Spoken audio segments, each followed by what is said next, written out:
A lot of people think one of the keys to dating is if you're ever like challenging a girl to a game, I don't know, playing pool, bowling, something like that, you let them win. No. But that's not how you do it.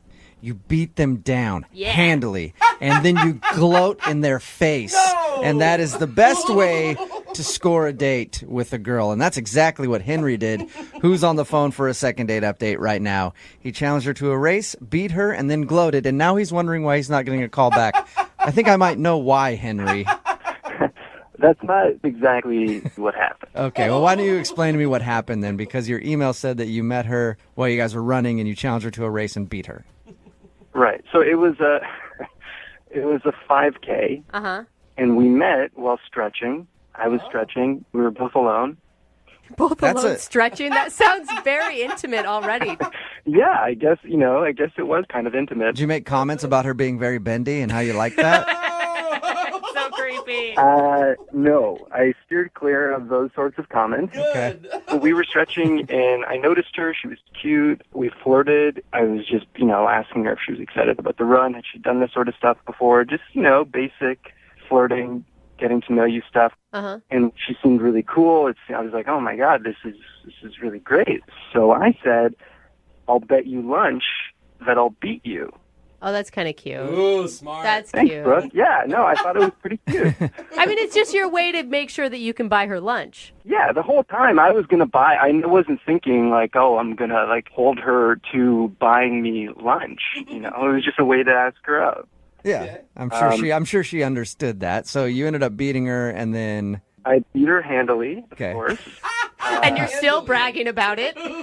I'm a good runner. I beat her. I waited for her, not in a creepy way, but I was just there. Everyone's having some water. I was there, and we, exchanged numbers, and we went out for lunch. All right, and how did lunch go?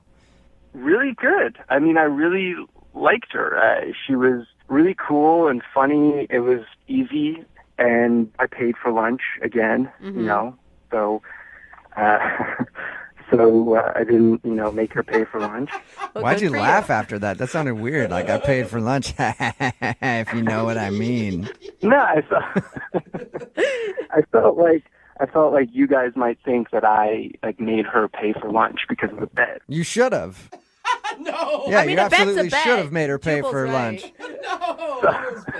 So you said the conversation and everything was going good. Like, what are some of the things you really connected on, other than the fact that she can't run as fast as you can? Right. I mean, there was one interesting thing I'll say. I mean, that she sort of stood out from other girls I've dated. We talked a lot about intimacy. Intimacy, like sexual intimacy? Yeah. Oh, nice. Yeah. That's pretty sweet to have on a first date over lunch. Yeah, soup and salad and talk about sex. How'd that come up? Wait, yeah, exactly, because it's lunchtime, it's daylight. I mean, I don't know exactly how it came up, but regardless, she was really free and felt comfortable talking about it, and we both talked about it, and it was refreshing, because I think in our culture, like, a lot of women don't feel comfortable as they should talking about that sort of stuff. Okay, wait, hold on, though. What exactly were you talking about? Like, the craziest places you guys have ever done it? We didn't get that far into it, but, we just sort of talked about how we feel about sex. I got the impression that she was kind of wild. I mean, she basically said as much. Wow. She actually said that she's wild. In so many words. Wow. I'm guessing you got a kiss at the end of the date then, at least. We hugged at the end of the date, actually. Wow, she does sound like a wild one. That is crazy. Yeah. Well, again, it was afternoon, and, first date, for me, I generally think, like, a first date, not much is going to happen in that way, but no, it didn't feel like I was, like, hugging my sister or something, like it felt like okay, there was chemistry there. So you're saying that she's wild, and you guys talked about all kinds of intimacy, all kinds of sexual stuff on your first date, and then you ended it with a hug. I'm guessing your talk wasn't really as hot and heavy as I'm picturing it in my mind. Yeah. It's like one time I kissed the guy on the cheek. Ooh, she's a naughty girl. No, trust me, it was more than that. I know it might not sound like a lunch date hugging, but like it was pretty hot. All right. Well, if it was so hot, then why do you think you're not getting a call back? I mean, I don't know. I texted her after. I didn't hear back. I waited a couple days. I texted her again, and I still didn't hear back. So I'm worried that maybe she felt like obligated because of the race, because I bet her that if I win, that she would have to take me out for lunch. She felt like she had no choice but to go out with you because before the race, you were like, if I beat you, I got to take you out to lunch. She's like, damn it, I didn't want to actually go out with this guy. He has to. I know, but I feel like it can't be that because, again, like she was able to open up with me about personal stuff. I felt a real connection. So it just seems like it couldn't be that. Well, we'll play a song, come back, call her, and get your second date update then, okay? Thank you, sure. All right, hang on. Moving 92.5. Brooke and Jubal in the mornings. Second date update. If you're just tuning in for today's second date update, Henry is on the phone with us today. He wants to call a girl named Leslie. They met at a 5K. Before the race, he was like, hey, I bet you if I beat you, I have to take you out for lunch. And then she giggled and was like, okay. And then he ended up beating her, and they went out to lunch, and apparently they had a romantic lunchtime date after their race. And at a certain point, that romantic lunch date turned straight up down and dirty. When he says the conversation turned to all sorts of sexual things. Something that usually doesn't happen over lunch on a first date. So he's very confused how he would have this open of a conversation with a girl and she would not be calling him back. Henry, are you ready to give Miss Dirty Talk a call? I'm ready. And find out why she's not getting back to you? I'm ready. All right. And are you thinking of her as like this could be a potential girlfriend, or are you just really curious on whether or not she truly is wild in the sack? Both? Okay. All right. That's commendable. Nice. I'm going to dial her phone number right now, see if we can get her on the phone and find out why she's not getting back to you, okay? Okay, thank you.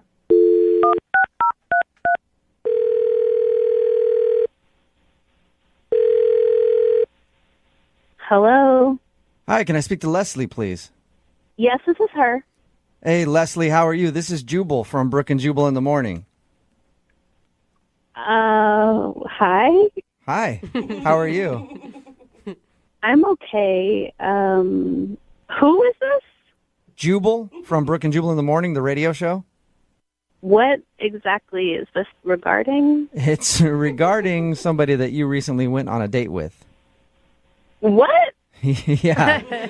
You recently went out on a date with somebody that listens to our show, and you haven't been calling them back. So he actually emailed us to see if we could get you on the phone and find out why you've been blowing him off.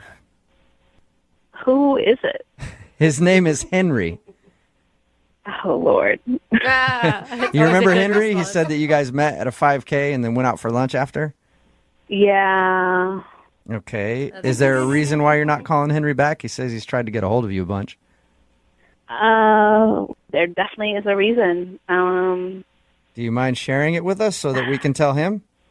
I don't even know what happened. It was like, when I met him at the road race, he was really funny. He was, telling some jokes, and I thought that was kind of cute. And He said that he made a little bet with you before you guys started running. yeah, he did. It was kind of cute. It was a little cocky, but it was cute. All right. Well, it sounds like you liked him a lot. So what was it that turned you off? Well, it was a normal date at first. We sat down and we were talking about my job. Uh-huh. And then all of a sudden, out of nowhere, the conversation went from my job to sex. Oh, And what? Yeah. yeah. What do you mean? How do you even make that transition? I have no idea. All of a sudden, he started asking about me and my sexual experiences with other people and other women, and I was like, what? Where did this come from? And just out of the blue, nowhere, he just goes down a weird sexual path on you. Yes, out of nowhere. It just caught me off guard. I didn't know what to do, so I just went along with it. Oh my God, you did? Yeah, what would you do if you were in my situation? Yeah. Like, he just started talking to me about multiple partners, and I was stuck. I had no idea what I was doing. It was like an out-of-body experience, really. We talked to him, and he said that you guys both mutually started talking about all kinds of sexual stuff. No. He definitely brought it up. And all I wanted to do was get out of there. That was all that I was thinking about. Like, how can I end this lunch so that I can, like, leave as fast as possible? Why didn't you tell him that those are totally inappropriate questions during a lunch date and you're just not comfortable? I mean, I guess I was so in shock about how the conversation just took a turn sexual. That is so weird. We talked to him, and like I said, he was just like, oh, she started talking about it, and then we both started talking about it. I had nothing to do with it. And actually, at one point, he said, and I quote, "Oh, I'm totally into that. I'd be down for that." And I didn't even say anything sexual at all. That is, I wonder what he was thinking he'd be down for. Wouldn't you love to ask him? Oh, my God. No, I don't ever want to talk to him that's again. a shame, because Henry's actually on the other line listening right now. Oh, my God. Henry. He's on the phone? Yes, he is. Henry, how are you going to explain yourself? What were you doing? I don't understand. Like, I'm sorry, but, like, you were absolutely talking about sex stuff. And, you know, I mean, I hate to say it, but, Henry, I'm sorry, but I never brought up sex. Are you serious? Yeah. I mean, what about all the bi talk, you know? What? Whoa. The what? You said you were bi. And so I was like, oh, you're telling me you're, like, opening up or something. I'm like, okay. Oh, my gosh. No, I never said I was bi. Where did you get that from? You said you were. You said you were bi-coastal. And so I just, you know, I mean, I started. Oh, my gosh. What? You said you were bi-coastal like 4 times. And Yes, I said I was bi-coastal. Bi-coastal is not bisexual. Bi-coastal means I work on both the East and West Coast. Oh, my gosh. Not bisexual, meaning I have multiple partners. There's definitely a huge difference. I mean, I thought it was like a slang term for that. No. I mean, who No, says bi-coastal? Who says bi-coastal like that? A lot of people say bi-coastal, Henry. People that are bi-coastal. Are you serious, Henry, right now? Oh, no. I don't know what to say. I thought that's what it was. So you, like, launched into a line of questions about her sexuality because you thought that she was confessing to you that she was bisexual? Yeah, I guess that's what I thought. Oh, sweet Henry. Henry. Yeah, I feel bi-coastal bad for you. is a very popular phrase for people that work on both the East and the West Coast. And so was it after she said that you were like, ooh, I'm into that? She just jumped into it. She kept talking. She kept talking about it, so I thought, oh, she wants to talk about our sexualities. Okay. Henry, you are such a dumb. I mean, come on. I don't know. Everything that I really genuinely thought it was like a slang term. I'm not an idiot, and I thought you were trying to ask me if I was into it. So I was trying to be encouraging. I'm not like homophobic or bisexual phobic or something. Obviously not. You're actually very pro bisexuality, judging from your conversation. Henry, either way, I mean, mix up or no mix up, you don't ask about sexual experiences on the first date. Oh, come Well- on, Leslie. You can see that it was a mistake. It's almost endearing. Thank you, I That's guess. the word right there. Hey, Leslie, would you like to go out on a second date with Henry? We will pay for it. Yeah, come on. On whatever coast you want to be on, you freak. You know, Henry, I don't know that I can really look at you seriously anymore after our first date. I'm sorry. Oh. Okay, well, I'm sorry too. Sorry, I wish Henry. you the best, though, and now I hope that this was an educational experience for you, and you can take this Okay. and Yeah. into your next dating experience. At least you learned a new word today, Henry. And just out of precaution, I just want a tricycle is a bike with 3 wheels. In case anybody ever brings that up, okay? Yeah, I'll pass the vocab test now. Moving 92.5 presents. If you're a regular listener to the show, you're probably familiar with the second date updates. Yeah, Yeah, right. you should be. Do them You're a lot. regular. Where we try to help people figure out why they're getting ghosted after a date and then also try and get them another chance. Right. Yeah. Now, I'm sure a lot of people might hear us doing that kind of selfless work, and they'll call us heroes. Oh, I don't know that they've ever done that. Well, if not heroes, maybe love gurus. No. Patron saints of one-night stands? Closer. Whatever you call us. Our job really isn't complete unless the couples we connected actually make it the distance. Really? Yeah, You think so? that's our goal. Yeah, I mean, it doesn't feel that great to get like one more date out of them, but if we're able to like actually help them build a relationship, that feels good. Change a life. It is pretty amazing. That's why occasionally we like to check back in with our listeners and see where they're at with a second date update. Oh, I love these. Dude, and people love these. They I request know. them all the time. I just can't wait till we get like a baby announcement. That's what I'm waiting for next. Yeah, they name it Brooke or Jose. Yeah. So, you know, that's what we're going to do today. We're going to check in with one couple who was on with us a few weeks ago, and they had one of the craziest first date experiences we've ever heard on the show. But we're going to play their original second date call first, and then we'll speak to them and find out how things are going immediately afterwards. It's coming up in your second date update right now. Moving 92.5. Second date update. We got an email from a guy named Logan for a second date update, and he says his first date was a murder mystery dinner. Ooh, I've heard about those. But then he says things didn't go so well.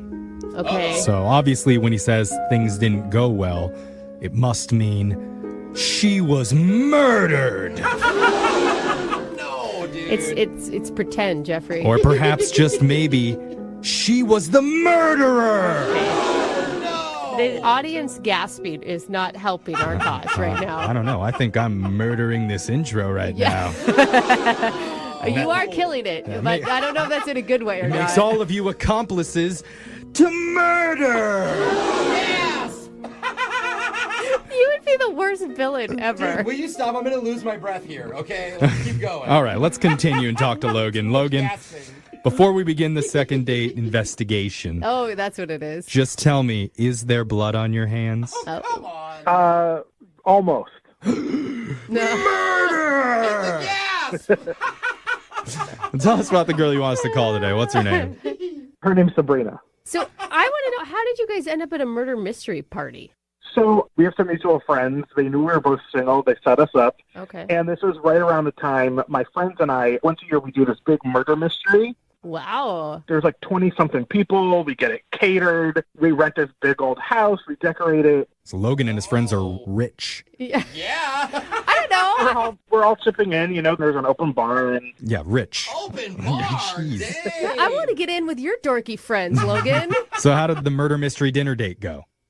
not so great. Okay. So there was mutual friends at this thing. So I thought, you know, she wouldn't be completely by herself in a group of people. Yeah. And the whole thing was 1940s themed. So when she showed up, I mean, she looked spectacular.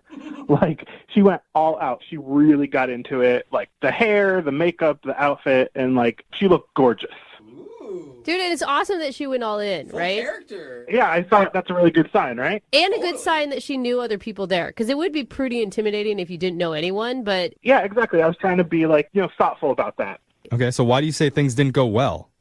So I don't know if you guys have been to one of these before. You get a packet, and it's got, like, information about your character, because you're, like, pretending to be somebody.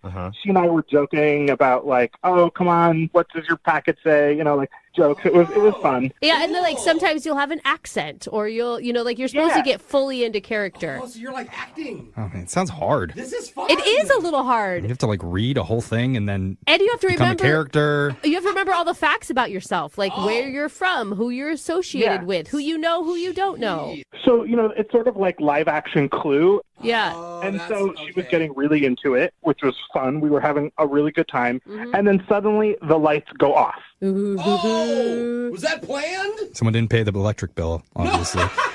Is it part of the show, or what No, happened? it was definitely part of the show. Yeah. Oh, good. They're out for a few seconds, then they come back on, and she's gone. And my first thought is, she ditched me. Oh, I what? was like, yeah, and I was like, oh, this can't be happening. But then we all hear a scream from upstairs, and we run into the bedroom, and there she is, dead. Oh, no! She was the first one to kick the bucket in the game? This is fun, Yeah. though. My friends who were in charge of putting out the packets, I don't know what they were thinking. They gave her the first victim card. Oh. You know, I felt really bad, obviously, because I wanted to have fun solving the mystery with her. And Right. that was like the whole purpose of this date. And now, honestly, you can't even really hang out with her. You can't just, like, hang with the body while everyone's around and just whisper, like, Well, "Hey, so-" I kind of did. I was in there, and then, like, other guests were coming in, and they were, like, drinking and, like, eating hors d'oeuvres, like, around her? around her. And, like, she was there for, like, an hour and a half. Oh. Oh, my God. I know. Wow. And at first I was thinking, it's like, oh, she's such a good sport. Yeah. And then, like I said, an hour and a half later, people found clues. They solved the crime. We all go back downstairs to, like, you know, okay, we solved it. Now let's just have a good time. Uh-huh. And she was like, I got to go. Oh, dude. And I was like, oh, you know, I'm so sorry. This is not how I wanted to go. And I said, I'll go too. We can go get a drink, just the two of us. And she said, no, I had a good time. Don't worry. But you know when somebody says that and you know they're not telling the truth? Yeah. Right. Totally. Yeah, I had a great time laying on the floor for 2 Right. hours. Can't wait to do it again. I mean, I would be pissed at your friends if I was you. Oh, I am. But they said, oh, it's the luck of the draw. But I don't know what to do. I feel like they could have, like, they knew the situation. Yeah. You could redraw. I feel like we can resuscitate this date. Get it? Get what I did there? Mm-hmm. Yeah. No, but really, like, it isn't your fault. You didn't do anything bad, it sounds like, and she should give you another shot. I would like that. I would like your help. So have you spoken to her since your date? No, nothing. How long has it been? It's been a couple of weeks. Okay. Well, my friends, it seems we have a mystery afoot. Who murdered Miss Sabrina? Oh, my God. What was the motive? And why would she ditch Sir Logan without a proper shagging in the conservatory? Why do I feel like I suddenly need to scream? We'll get to the bottom of these questions and more after we play a song. Come Okay. back Thank you. and call Sabrina and try and get you your second date update. All right, Sir Logan? Awesome. Thanks, guys. Okay, hold on. Your date dying in the first 15 minutes of the night. Yeah. It's not good. I'm laughing, but you'll see why. We don't hear that a lot on these second date updates. Never was. I But- hopefully never again either. Yeah. That's what happened to Logan. He showed up for dinner with a girl named Sabrina, and within minutes, she was dead. Come on, don't say it like that. Tell him the truth. Okay, I should probably clarify Yes. this was a murder mystery dinner, and her character was randomly chosen to be the first victim of the night. There it is. So she was, quote, murdered and had to lay on the floor for the next hour and a half until the game was over. So Logan feels terrible about how that played out, and he wants a second chance at a real date. Yeah. So, Logan, I don't know why this is running through my mind, but were you more attracted to her when she was alive or dead? What? Why would that be the question? Definitely when she was alive. Okay, good. Everyone has Good. their weird kinks, so I You don't know. didn't think Yeah, about it, that's so. I mean, I never asked, were you able to have any conversation with her when she was a corpse? Yeah, I mean, we did, but as the hour or so went on, kind of stopped wanting to talk. Okay. Yeah. Understandably. She became more corpse-like as the time went Yeah. on. She's like, just Yeah. She's really in character. It's really admirable. I think she's getting more and more angry. Okay. All right. Yeah. Well, hopefully she's cooled off and that she's ready to, I don't know, cool talk. off like a dead body, bro. Talk to us. Yeah, I sure hope so. I'm hoping that you guys can work your magic. All right. We're going to dial the phone number right now and try and resurrect your second date update, okay? All right, sounds good, guys. All right, here we go.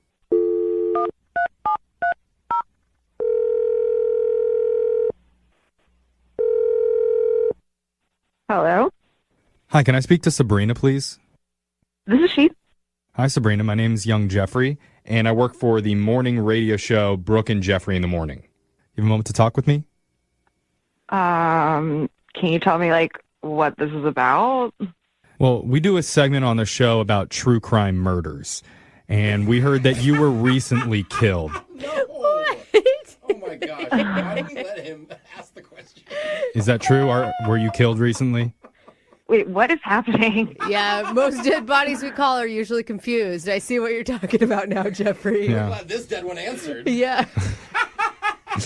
I'm sorry, Sabrina. Okay. What we're really doing is something called a second date update. That's where if you go out with someone and afterwards they're not calling you back, you can reach out to us and we'll call the person for you to try and figure out the reason why.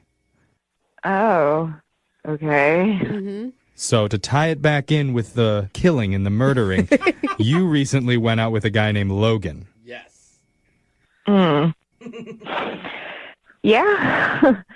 Yeah. That's a weird answer. Yeah. We heard about the murder mystery party. Yeah. Makes sense now? Right. So Logan feels a little bit bad about how that all went down. Dude, he feels so bad that you got killed in the first 15 minutes of the party. That was terrible. Yeah, it wasn't good. It was a pretty big bummer. Yeah. If it makes you feel any better, I hear that you make a lovely corpse. But that's like an insult, I think. It's not, though, because for real, your patience to lay there and just continue to play along for an hour and a half, I applaud. Well, I didn't want to, screw up their game, so I was just following the rules, going by the packet. That's nice of you. Yeah. But it did screw up your date a little bit. Yeah. It was a little weird. But why didn't you want to hang out with him after the game was over? I mean, I realize that you may have been a little angry laying on the floor for an hour and a half, but... It just didn't feel like it was going to work out. See, I kind of... I have some good information, but I know that I was meant to die at that party. They didn't want me to hang out with Logan. No one wanted me. Someone didn't want me to get to know him. What? You're saying that someone killed you on purpose? Yeah. Why? Logan said that it was chosen at random. I mean, sure, but no, it wasn't. I feel like we have our own personal murder mystery No, now. the mystery Who deepens. did it? Who really killed her? Oh. Or who Wait. killed her chances? Why do you think that? So I don't know how much y'all know, but I had some friends at the party already. And so at the end of the night, I talked to them and to see what was up. And Logan, he was in this long-term relationship for a while, and his ex did not want me there when she found out I was coming with him. And he wasn't there, but she got the host to kill me off. Oh, my God. Whoa. She put a fake hit on you. Yeah, pretty much. Are you sure? So his ex-girlfriend told the host to kill you off early to ruin his date. Yeah. That is diabolical, man. But still, that's not his fault. I mean, that's the crazy ex's fault, right? He doesn't even know that. Yeah, but still, that's pretty crazy to do that to your exes, someone that they're just hanging out with. You're just going to put me on ice for an hour and a half. I don't know. It's another level of petty that I am not prepared to deal with. Wow. Man, I'm wondering how Logan feels. I'm sure he didn't know any of this. Oh, he's going to be pissed. Because, Sabrina, we didn't tell you, but Logan's been on the other line listening, and he wants to talk to you. Are you serious? Uh-huh. Yeah. Logan? God, I had no idea that she did that. I am so sorry. Yeah, I mean, but she did, and it really wasn't cool. I'm just letting you know. And I agree with you. That was not cool. She is not happy that I broke up with her. I'm the one who ended the relationship. She is trying to get back at me. I am so sorry. I mean, you're saying get back at you, but I think she still wants to get with you. Yeah. Uh-huh. Sounds like that. She can think whatever she wants. It is not happening. So you're for sure over her, Logan? Oh, my God, yes. Yeah.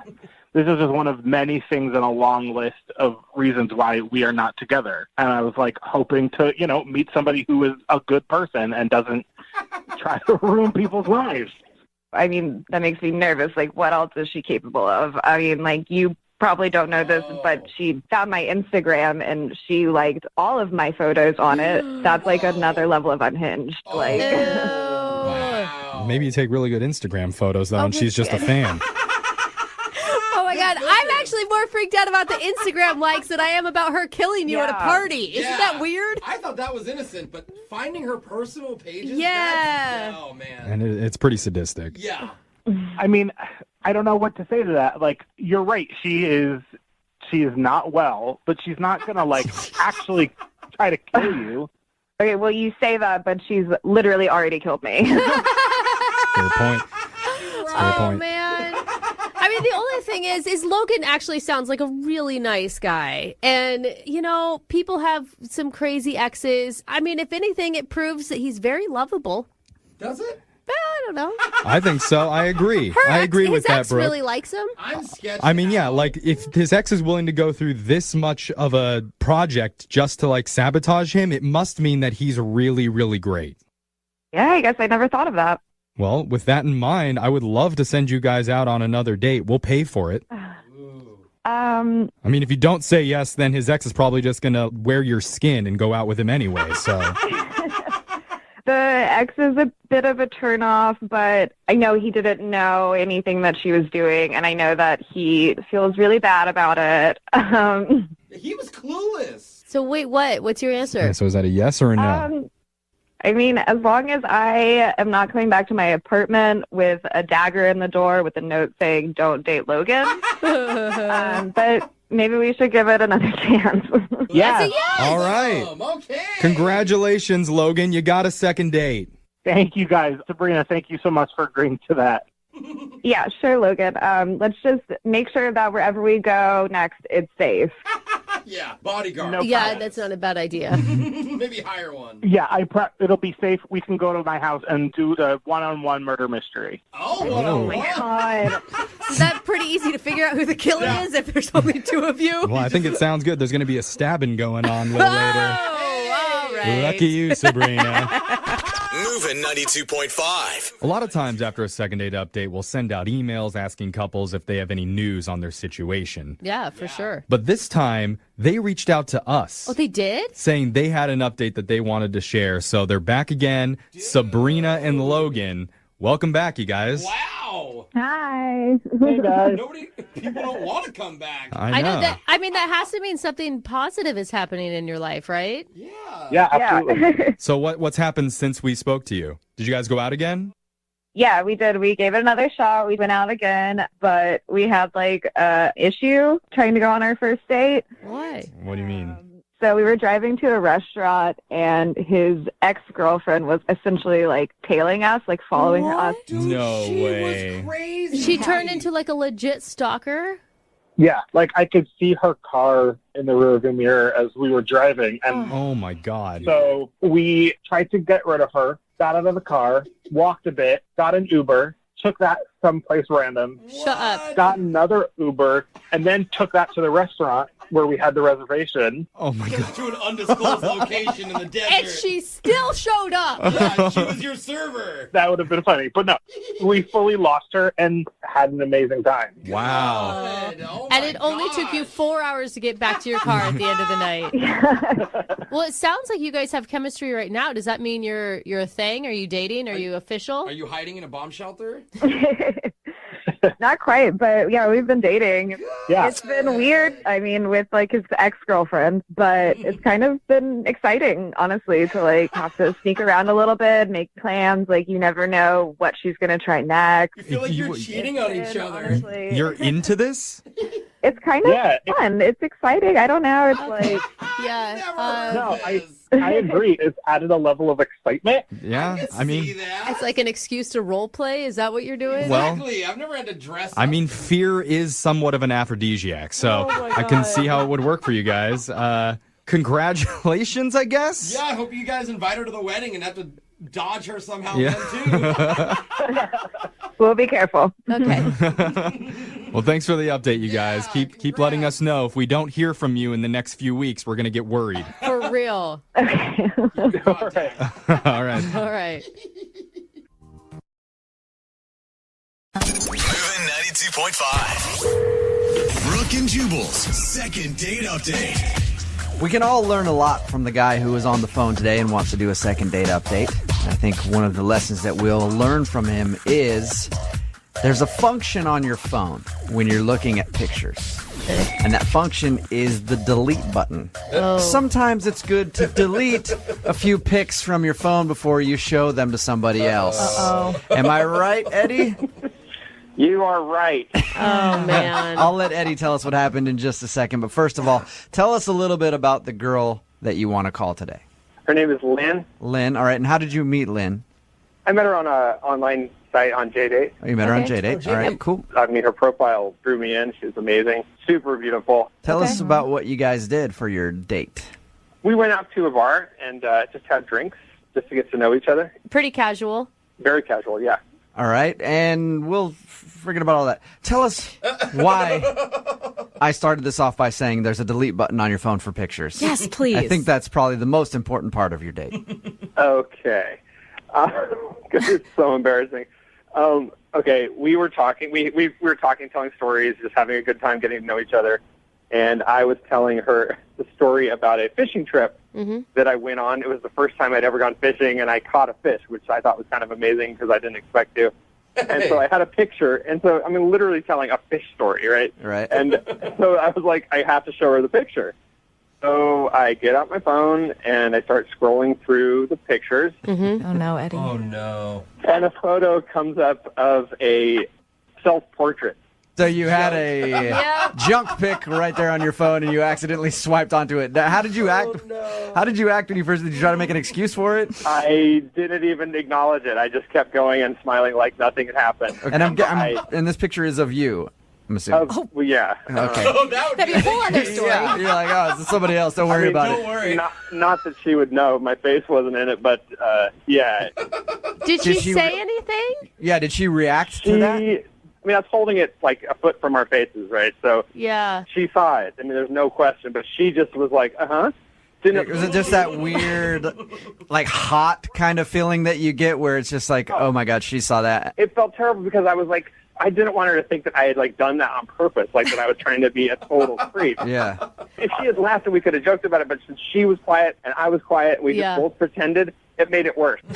So it was like on an elevator when somebody passes gas and you both know that it's happened, but neither one of you wants to say anything about it happening. Both of you guys know that this picture was seen. It's just neither one of you addressed it. But passing gas doesn't make you a perv, you know? I mean, Can I ask, why do you have it on your phone? I mean, everybody takes one just to look at, but you just delete it, right? I know why you have it on your phone. It's because it's flattering, isn't it? I'm not ashamed of myself. There it is. You worked really hard to get the right lighting and the right angle. Yes, the All right. complimentary, yeah. So back to the reactions, though. You guys didn't So then mention we it. just keep going, and it's like nothing happened. I'm just, okay, and I'm like swallowing hard. I could see that she was kind of embarrassed, you know? I mean, obviously. It was but then I was like, now I want to bring it up later. It just felt so creepy and horrible. So and I was just did you ever bring it up at all? No. Okay. And did the rest of the date seem to go okay after that? Yeah, the rest of the date seemed to go okay. I mean, we just kept talking and joking. We talked about the story, and I showed her, got to the fish photo. And was she impressed by that? She thought it was a big fish. Okay. Did she have a hard time the rest of the date making eye contact with you? Yeah, she was a sport. I mean, she was good about it. But, like, I knew that it had changed when, at the end of the date, I took her to her place, and I dropped her off, and I walked her to her door, and we kissed. That's And the kiss was totally cold. It was not totally cold, but it was like a peck, you know? It wasn't what you were expecting. No, it was like, see ya, you know. And that's the last thing that you heard from her? She did respond to my text, but even the texts were short, and it wasn't, like, flirty at all, and it just seems like she's gone, okay, this guy's a creep. You should just send her that picture and go, hey, did you see this on my phone? Is that why you're being cold to me? Is that why you're not responding? Just completely double down on it. Yeah, why not? All right, so you haven't heard anything from her. You obviously haven't made plans to go out on a second date. And No. I would just love to be able to just laugh about it and maybe start over. You know? So you do want to address it then when we talk to her? Well, yeah, we have to. I mean, because I want to see her again, so we have to address it. Okay. So put it out there, see if that is, in fact, the reason that she's not calling you back. And if it is... just to know that I didn't, like, do it on purpose. That's the real thing that I was worried about. Because, I mean, everybody can relate to, like, that people do that. It's just part of the world we live in. But, like, I just didn't want to be like, I'm a creep who wants you to look at my stuff, you know? Like, oopsies. Sorry about that. All right, well, we'll play a song, come back, call her, and get your second date update, all right? Thank you. All right, hold on. Moving 92.5. Brooke and Jubal in the mornings. Second date update. You know, the more that I think about it, the more that I think the guy on the phone for a second date update today, Eddie, is a liar. I think Eddie, I think you lied to us. What? You think I lied? Yes, I think you're lying to me. About what? Well, you said that you went out on your date with the girl you want us to call today, and during the date there was an awkward moment when you were scrolling through pictures on your phone trying to find a fishing pic and accidentally scrolled by a junk pic of yourself.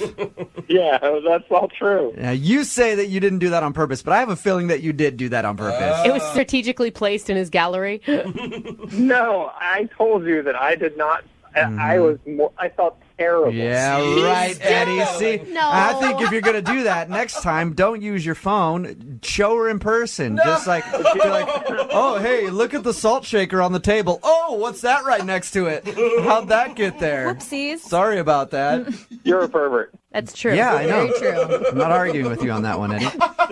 So Eddie wants us to call this girl named Lynn today. That's what happened on their date. He thinks that's the reason she's not calling him back, because there was an awkward moment when he was scrolling through the pics, went over a junk pic, and they didn't really make any reference to it, but she got kind of awkward after that. So we're going to get her on the phone and find out if that is, in fact, the reason. And if that is the reason, hopefully we can patch things up with you two and get you guys to go out again. Are you ready to call her? Yep. All right, man. Here we go.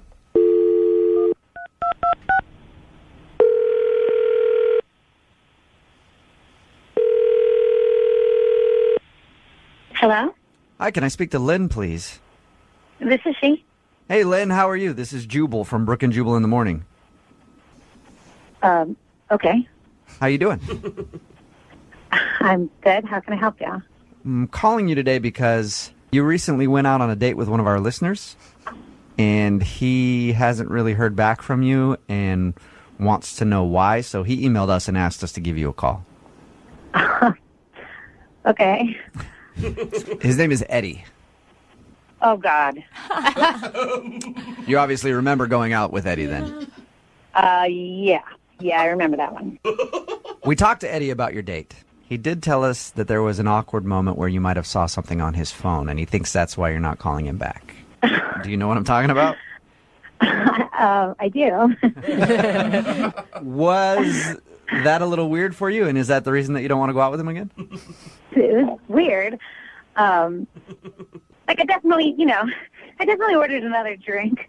It probably would have been better if he had said something. Right. It's weird to not address it. And made reference to it, at least? Yeah. But, I mean, everybody has some pictures, right? It's not a deal breaker.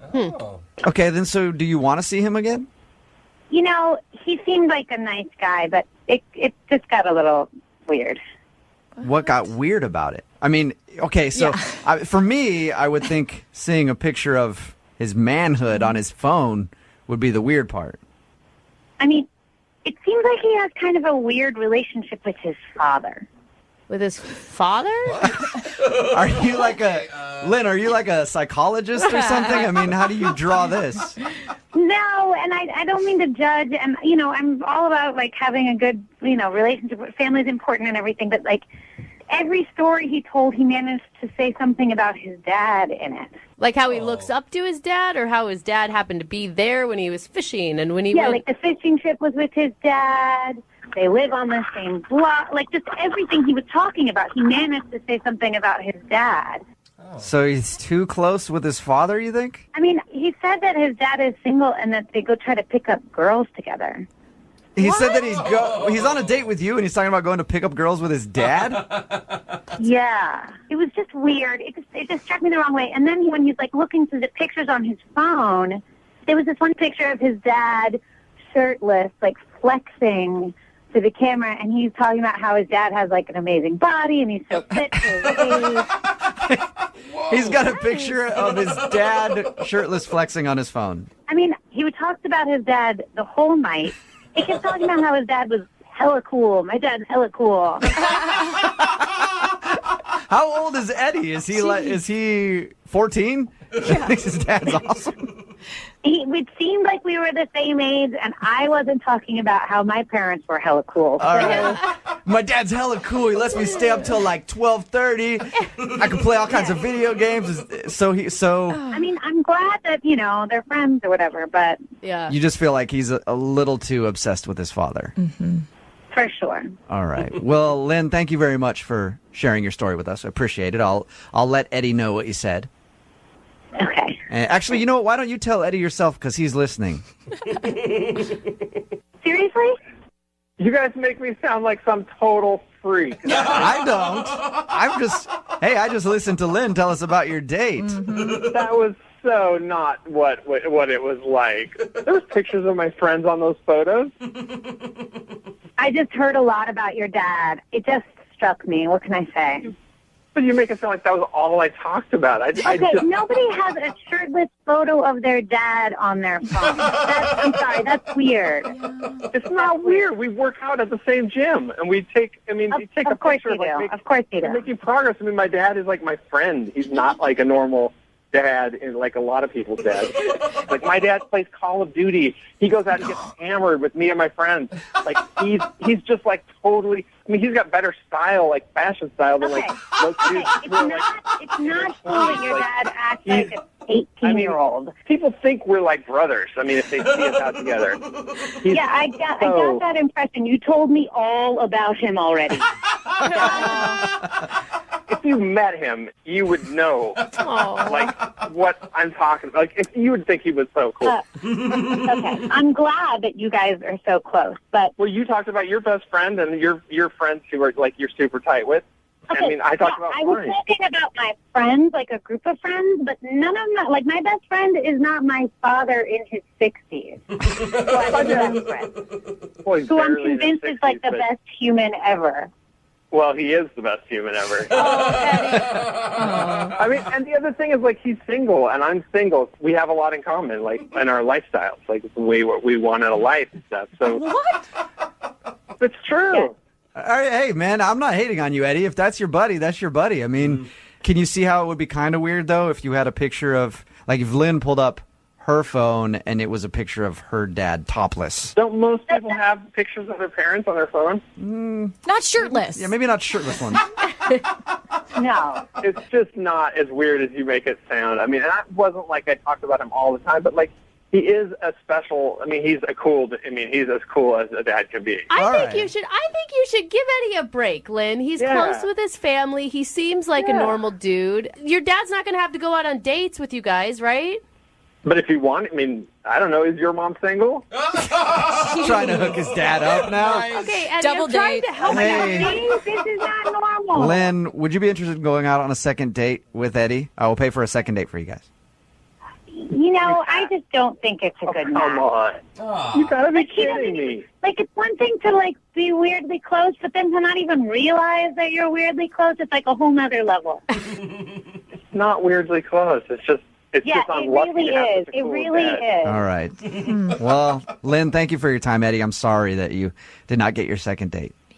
My dad is going to think this is so awesome when he hears about this. Yeah, your dad got some radio airtime today. Tell him that, Eddie. He'll be happy to know. I do have a question for you, though.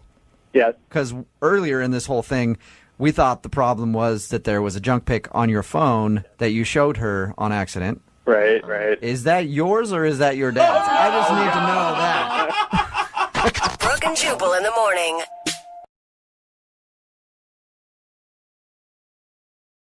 Moving 92.5. Brooke and Jubal's second date update. A lot of times when you're out on a first date, you do something embarrassing. You embarrass yourself somehow.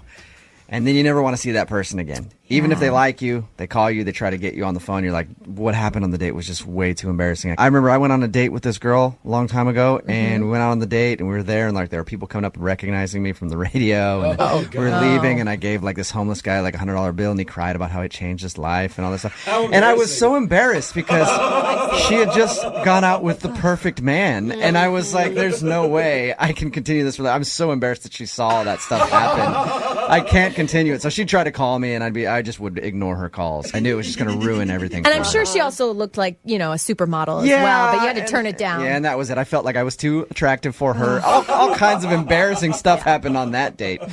Well, James, who is on the phone with us right now, has an embarrassing story from his date, too. Maybe not as embarrassing as my thing. Whoa. But something happened on his date that is actually very embarrassing. Not for him, for the girl that he actually went out with. Oh, no. And that's why he thinks she's not calling him back. James, what's up, man? How are you? Hey, what's going on, guys? So the problem on your date wasn't that you were too perfect like I had? No, not this time. Okay. Not this time. So tell us a little bit about the girl that you want us to call today. Her name is Lauren? Yep. And where did you meet Lauren? we got set up on a blind date. Was it, wow, was it blind, or did you Google search her, find her on Facebook? Completely blind. Really? All I knew was the person knew. That is risky. Yeah, it is. Yeah. And what did you guys decide to do when you went out? Well, I didn't want to do anything, high pressure, high stakes, so we got in touch and we met for breakfast one day. Okay. And how did breakfast go? You guys enjoyed each other's company even though you hadn't seen each other or known anything about each other?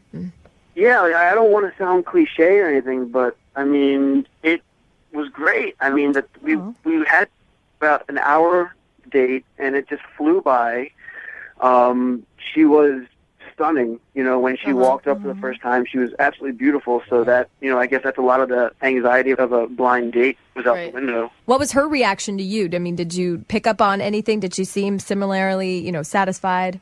Yeah, I mean, we were joking around by the end of it, like we were old pals. She was laughing at my jokes, she was cutting jokes around me, and there was really no awkward lull in the conversation. Just one sort of topic led to the other, and she seemed to really. Look, the date sounds great and everything. It sounds awesome, but I want to know about the embarrassing part. That's what I want to talk about right now. All right.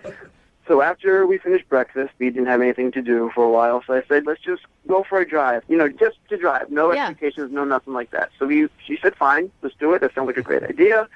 So we hop in my car, and we're driving around, and we're stopping at, really nice little parks and little things here and there that just are nice to look at. And so while we're driving and we're joking around, and I start to, as playfully, nothing expected, but playfully just tickle her side, nudge her in the side, see she's ticklish. So I just tickle her here, tickle her there, just goofing around, sort of a flirty kind of thing. Real quick, James, was she into that? Because tickling somebody on a first date, to me, sounds kind of strange. Tickling somebody that you've dated for a year even is hard sometimes. I mean, I know it was a little bit weird, but I mean, she was laughing. She seemed to have a good time. She never told me to stop or push me away or anything. Okay. Right. And as she's laughing, as I'm having a good time, she let one fly.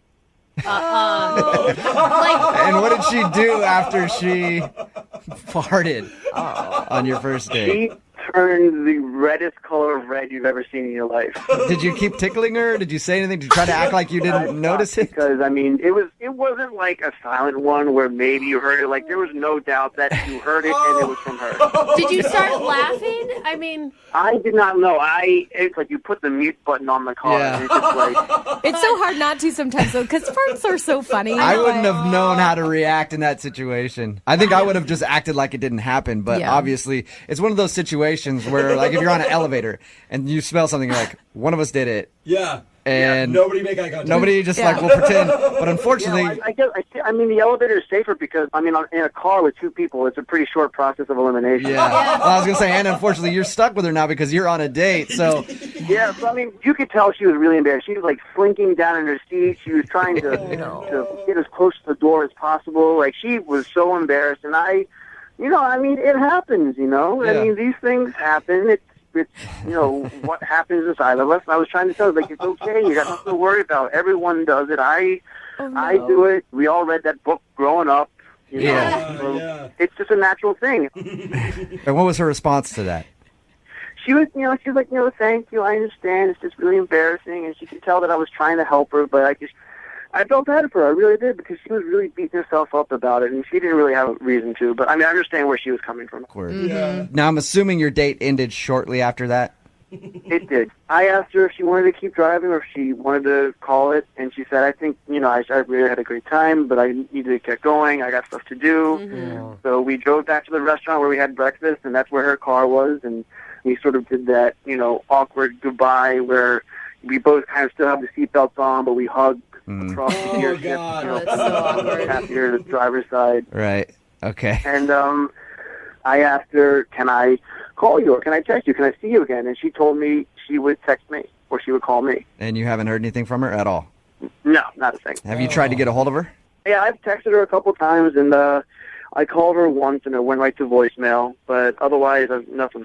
Okay. I can't imagine being so embarrassed about one fart that you wouldn't ever call a guy again, especially when the guy is expressing so much interest in you. Girls still. don't fart. Like we don't think about that. And if she wasn't embarrassed before, now all of Seattle knows that you did it. Very embarrassed now. All right, well, we're going to play a song, come back, call her, and get your second date update, okay? All right, thanks, man. All right, hold on. 92.5. Brooke and Jubal in the mornings. Second date update. You know, James, I think I know how you screwed up on your first date. Yeah. Yeah. I was thinking about it. James wants us to call this girl named Lauren today. They went out on a breakfast date. It was all good and everything else, but the most important part of the date that we need to remember is she farted on their first date because he was tickling her, and then she was very embarrassed about that, and the date ended shortly after, and he thinks that she's not calling him back because she's embarrassed. And she probably was very embarrassed, and I think, James, the mistake that you made on your date was after she did that, after she tooted, you just try to make her feel better by consoling her, being like, oh, don't worry about it, everybody does it. What you should have done was fart yourself. Absolutely. Louder than her. And then you guys could have like a little fart battle in the car, and then it would be cute. Be like, see, everybody does it, you know? That's actually a good idea. If I had that talent, I might have. Okay, Yeah. if you could do it on command. All right, you ready to call her and see if the reason that she isn't calling you back is because of Fartgate? Yeah, let's do it. All right, man. Dial the phone right now.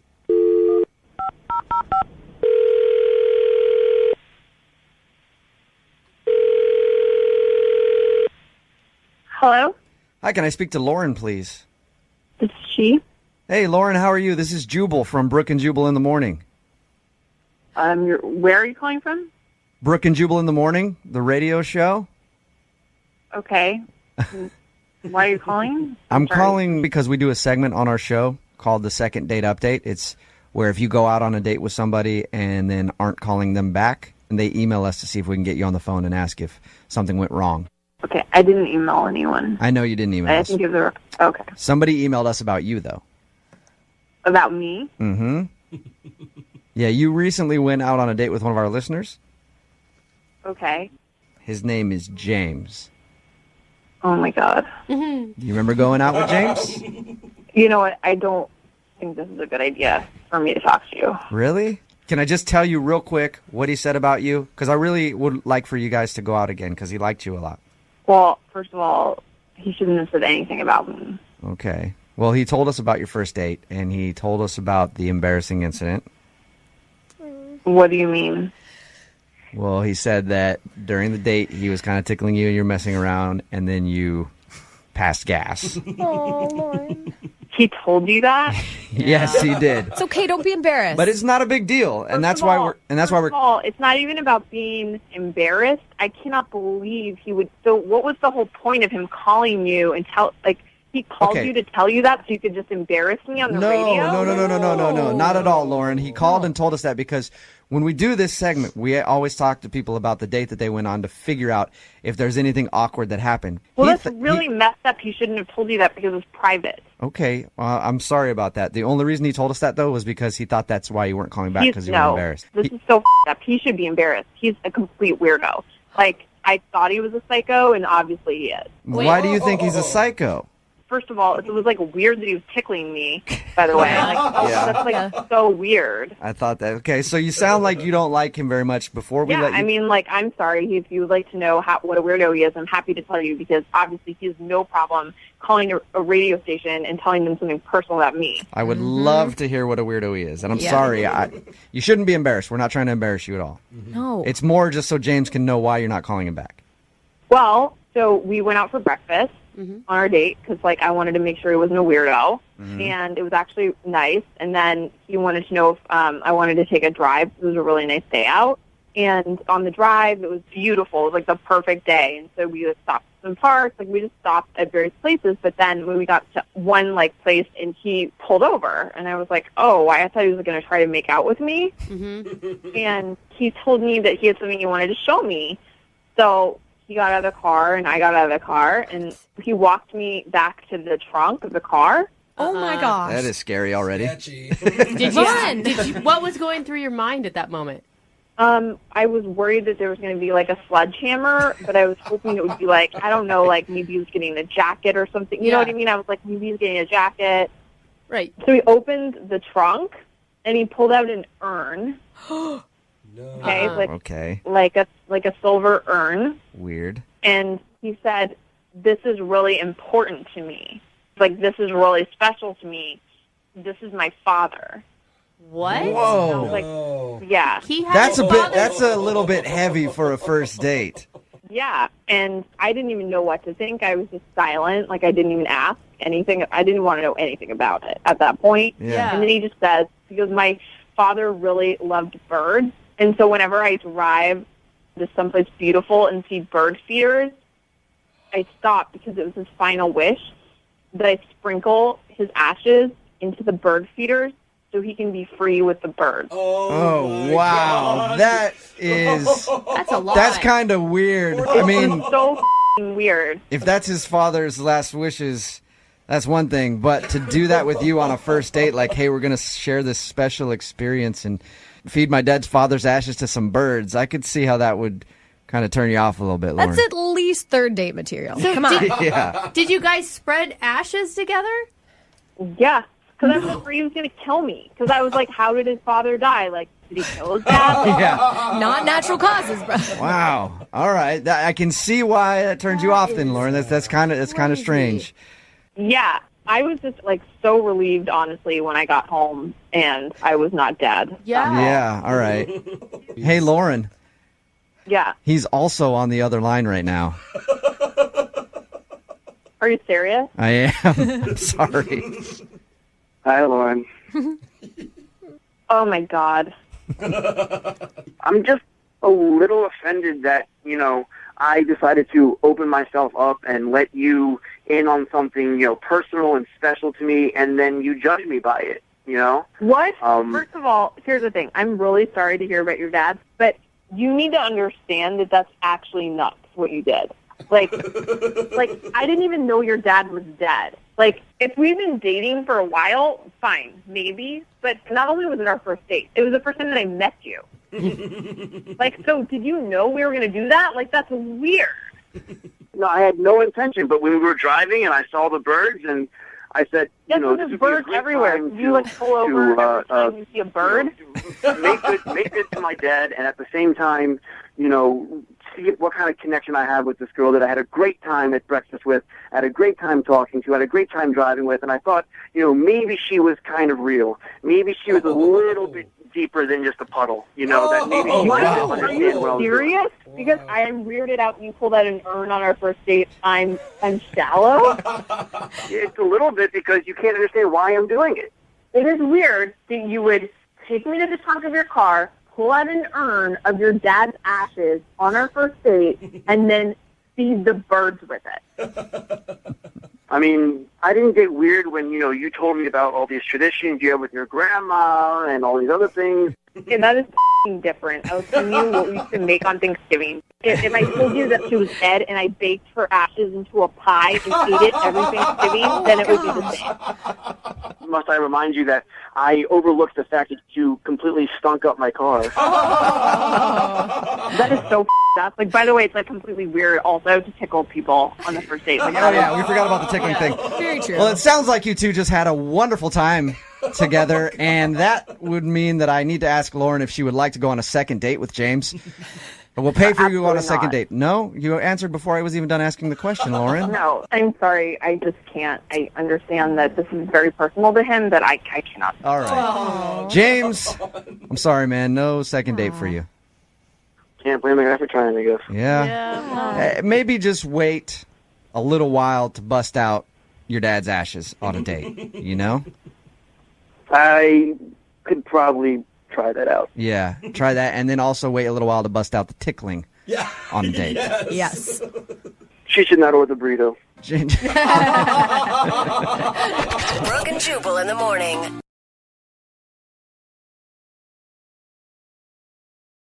Moving 92.5. Brooke and Jubal's second date update. A lot of times when you're out on a first date, you do something embarrassing. You embarrass yourself somehow. And then you never want to see that person again. Even if they like you, they call you, they try to get you on the phone. You're like, what happened on the date was just way too embarrassing. I remember I went on a date with this girl a long time ago, and we went out on the date, and we were there, and there were people coming up and recognizing me from the radio. And we were leaving, and I gave this homeless guy a $100 bill, and he cried about how it changed his life and all this stuff. And I was so embarrassed because she had just gone out with the perfect man, and I was like, there's no way I can continue this. I'm so embarrassed that she saw all that stuff happen. I can't can't continue it. So she'd try to call me, and I just would ignore her calls. I knew it was just going to ruin everything. And for I'm her. sure she also looked like, a supermodel as well, but you had to turn it down. Yeah, and that was it. I felt like I was too attractive for her. All kinds of embarrassing stuff happened on that date. Well, James, who is on the phone with us right now, has an embarrassing story from his date, too. Maybe not as embarrassing as my thing. Whoa. But something happened on his date that is actually very embarrassing. Not for him, for the girl that he actually went out with. Oh, no. And that's why he thinks she's not calling him back. James, what's up, man? How are you? Hey, what's going on, guys? So the problem on your date wasn't that you were too perfect, like I have. No, not this time. Okay. Not this time. So tell us a little bit about the girl that you want us to call today. Her name is Lauren. Yep. And where did you meet Lauren? We got set up on a blind date. Was it? Wow. Was it blind, or did you Google search her, find her on Facebook? Completely blind. Really? All I knew was the first name. That is risky. Yeah, it is. Yeah. And what did you guys decide to do when you went out? Well, I didn't want to do anything, high pressure, high stakes. So we got in touch and we met for breakfast one day. Okay. And how did breakfast go? You guys enjoyed each other's company, even though you hadn't seen each other or known anything about each other? Yeah, I don't want to sound cliche or anything, but it was great. We had about an hour date, and it just flew by. She was stunning. When she walked up for the first time, she was absolutely beautiful. So that, I guess that's a lot of the anxiety of a blind date was out the window. What was her reaction to you? Did you pick up on anything? Did she seem similarly, satisfied? Yeah, we were joking around by the end of it, like we were old pals. She was laughing at my jokes, she was cutting jokes around me, and there was really no awkward lull in the conversation. Just one sort of topic led to the other, and she seemed to really. Look, the date sounds great and everything. It sounds awesome, but I want to know about the embarrassing part. That's what I want to talk about right now. All right. So after we finished breakfast, we didn't have anything to do for a while, so I said, let's just go for a drive. Just to drive. No expectations, no nothing like that. So she said, fine, let's do it. That sounds like a great idea. So we hop in my car, and we're driving around, and we're stopping at, really nice little parks and little things here and there that just are nice to look at. And so while we're driving and we're joking around, and I start to, as playfully, nothing expected, but playfully just tickle her side, nudge her in the side, see she's ticklish. So I just tickle her here, tickle her there, just goofing around, sort of a flirty kind of thing. Real quick, James, was she into that? Because tickling somebody on a first date, to me, sounds kind of strange. Tickling somebody that you've dated for a year even is hard sometimes. I know it was a little bit weird, but she was laughing. She seemed to have a good time. She never told me to stop or push me away or anything. Okay. Right. And as she's laughing, as I'm having a good time, she let one fly. And what did she do after she farted on your first date? She turned the reddest color of red you've ever seen in your life. Did you keep tickling her? Did you say anything? Did you try to act like you didn't notice it? Because it wasn't like a silent one where maybe you heard it. Like there was no doubt that you heard it and it was from her.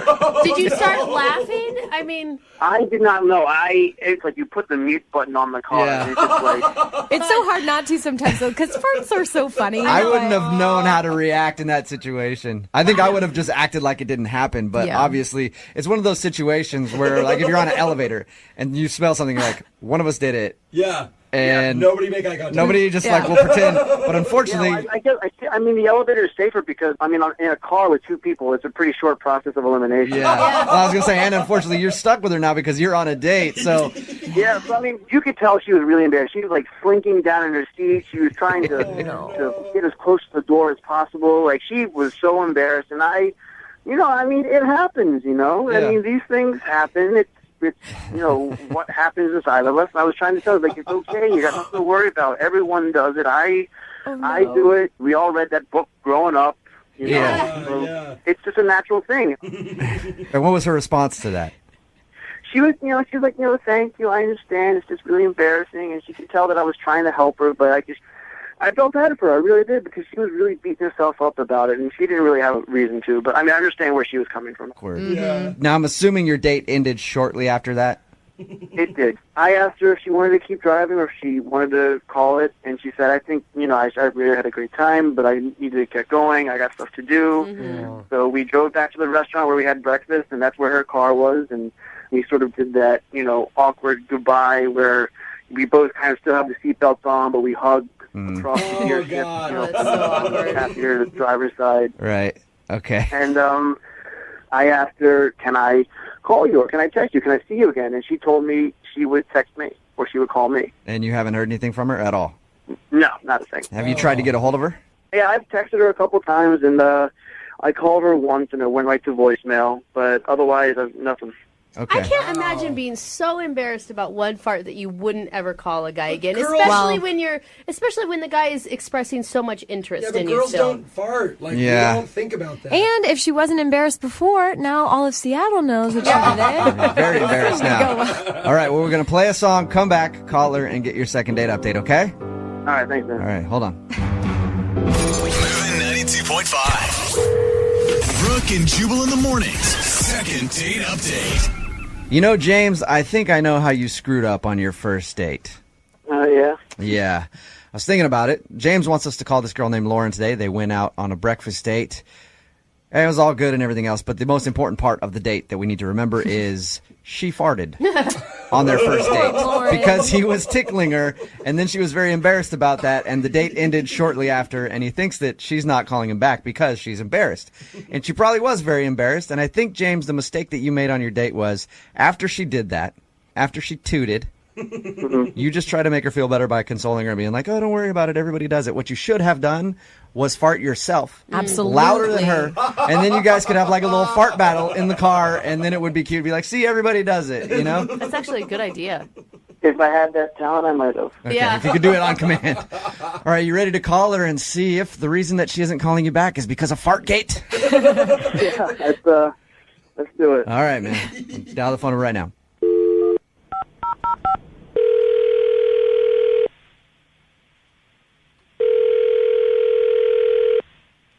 Hello?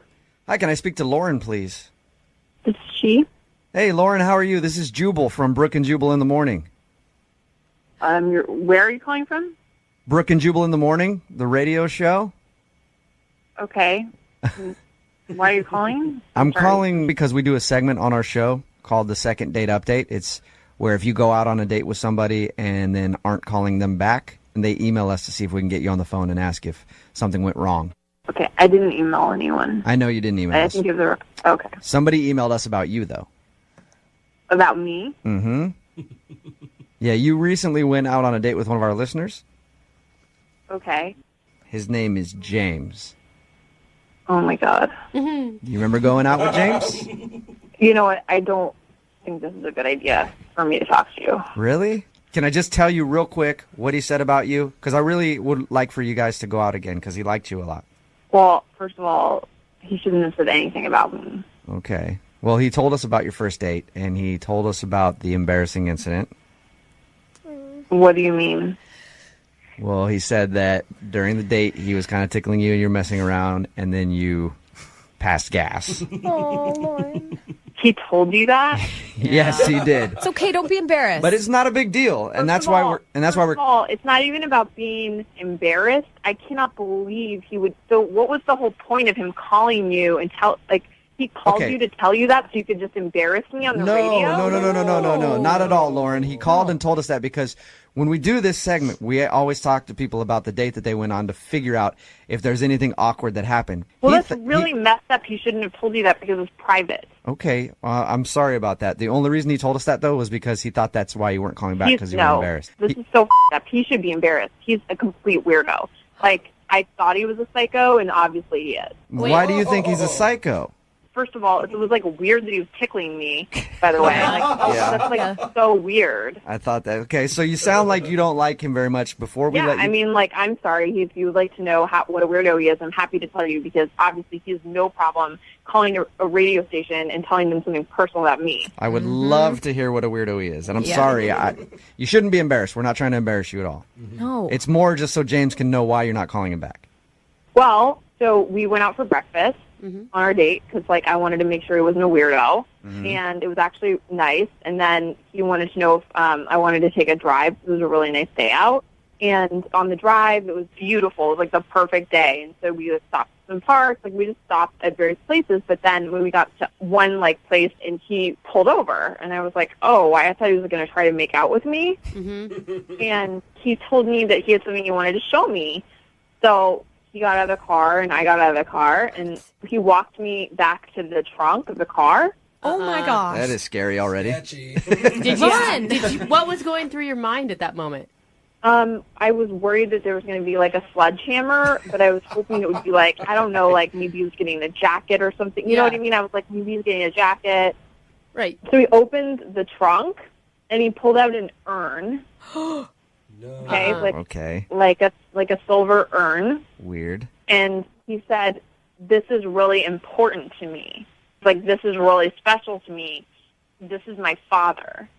What? Whoa. I was like, yeah. That's a little bit heavy for a first date. Yeah, and I didn't even know what to think. I was just silent. Like, I didn't even ask anything. I didn't want to know anything about it at that point. Yeah. And then he just says, because my father really loved birds, and so whenever I drive to someplace beautiful and see bird feeders, I stop because it was his final wish that I sprinkle his ashes into the bird feeders so he can be free with the birds. Oh, wow. God. That is... That's a lot. That's kind of weird. I mean... It's so f***ing weird. If that's his father's last wishes, that's one thing. But to do that with you on a first date, like, hey, we're going to share this special experience and feed my dad's father's ashes to some birds, I could see how that would kind of turn you off a little bit, Lauren. That's at least third date material. So Come on. Yeah. Did you guys spread ashes together? Yeah, because I was afraid he was going to kill me. Because I was like, how did his father die? Like, did he kill his dad? Yeah. Not natural causes, bro. Wow. All right. I can see why that turns you off then, Lauren. That's kind of strange. Yeah, I was just like so relieved, honestly, when I got home and I was not dead. Yeah. All right. Hey, Lauren. Yeah. He's also on the other line right now. Are you serious? I am. I'm sorry. Hi, Lauren. Oh my God. I'm just a little offended that, I decided to open myself up and let you in on something, personal and special to me, and then you judge me by it, What? First of all, here's the thing. I'm really sorry to hear about your dad, but you need to understand that that's actually nuts, what you did. Like, I didn't even know your dad was dead. Like, if we've been dating for a while, fine, maybe. But not only was it our first date, it was the first time that I met you. Like, so did you know we were going to do that? Like, that's weird. No, I had no intention, but when we were driving and I saw the birds and I said, Yes, this there's would be a birds great everywhere. time You, like, pull over every time you see a bird? make good to my dad, and at the same time, see what kind of connection I have with this girl that I had a great time at breakfast with, had a great time talking to, had a great time driving with, and I thought, maybe she was kind of real. Maybe she was a little bit deeper than just a puddle, that maybe she might Are understand you what I was doing. serious? Because I am weirded out when you pulled out an urn on our first date. I'm shallow. It's a little bit because you can't understand why I'm doing it. It is weird that you would take me to the trunk of your car, pull out an urn of your dad's ashes on our first date, and then feed the birds with it.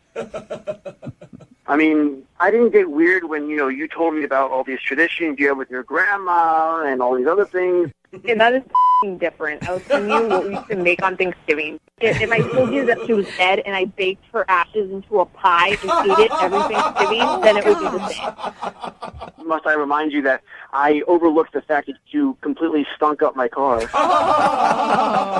That is so up. Like, by the way, it's like completely weird also to tickle people on the first date. Like, Oh, yeah, we forgot about the tickling thing. Very true. Well, it sounds like you two just had a wonderful time together, and that would mean that I need to ask Lauren if she would like to go on a second date with James.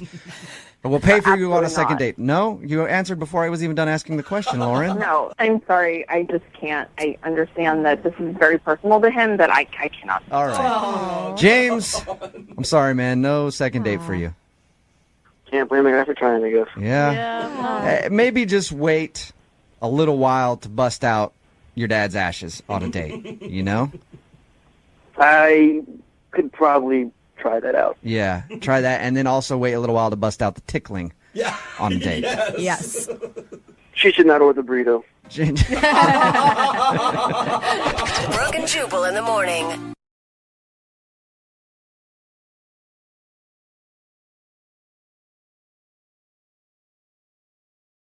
You know you must have really screwed up on a date if you actually save somebody's life and you still don't get a call back. What? Yeah, for real. Yeah. I don't know what you could have done, Patrick, but that's what happened on Patrick's date. He said he actually helped save somebody's life, but he's still not getting a call back. Oh, my God. What's up, man? How are you?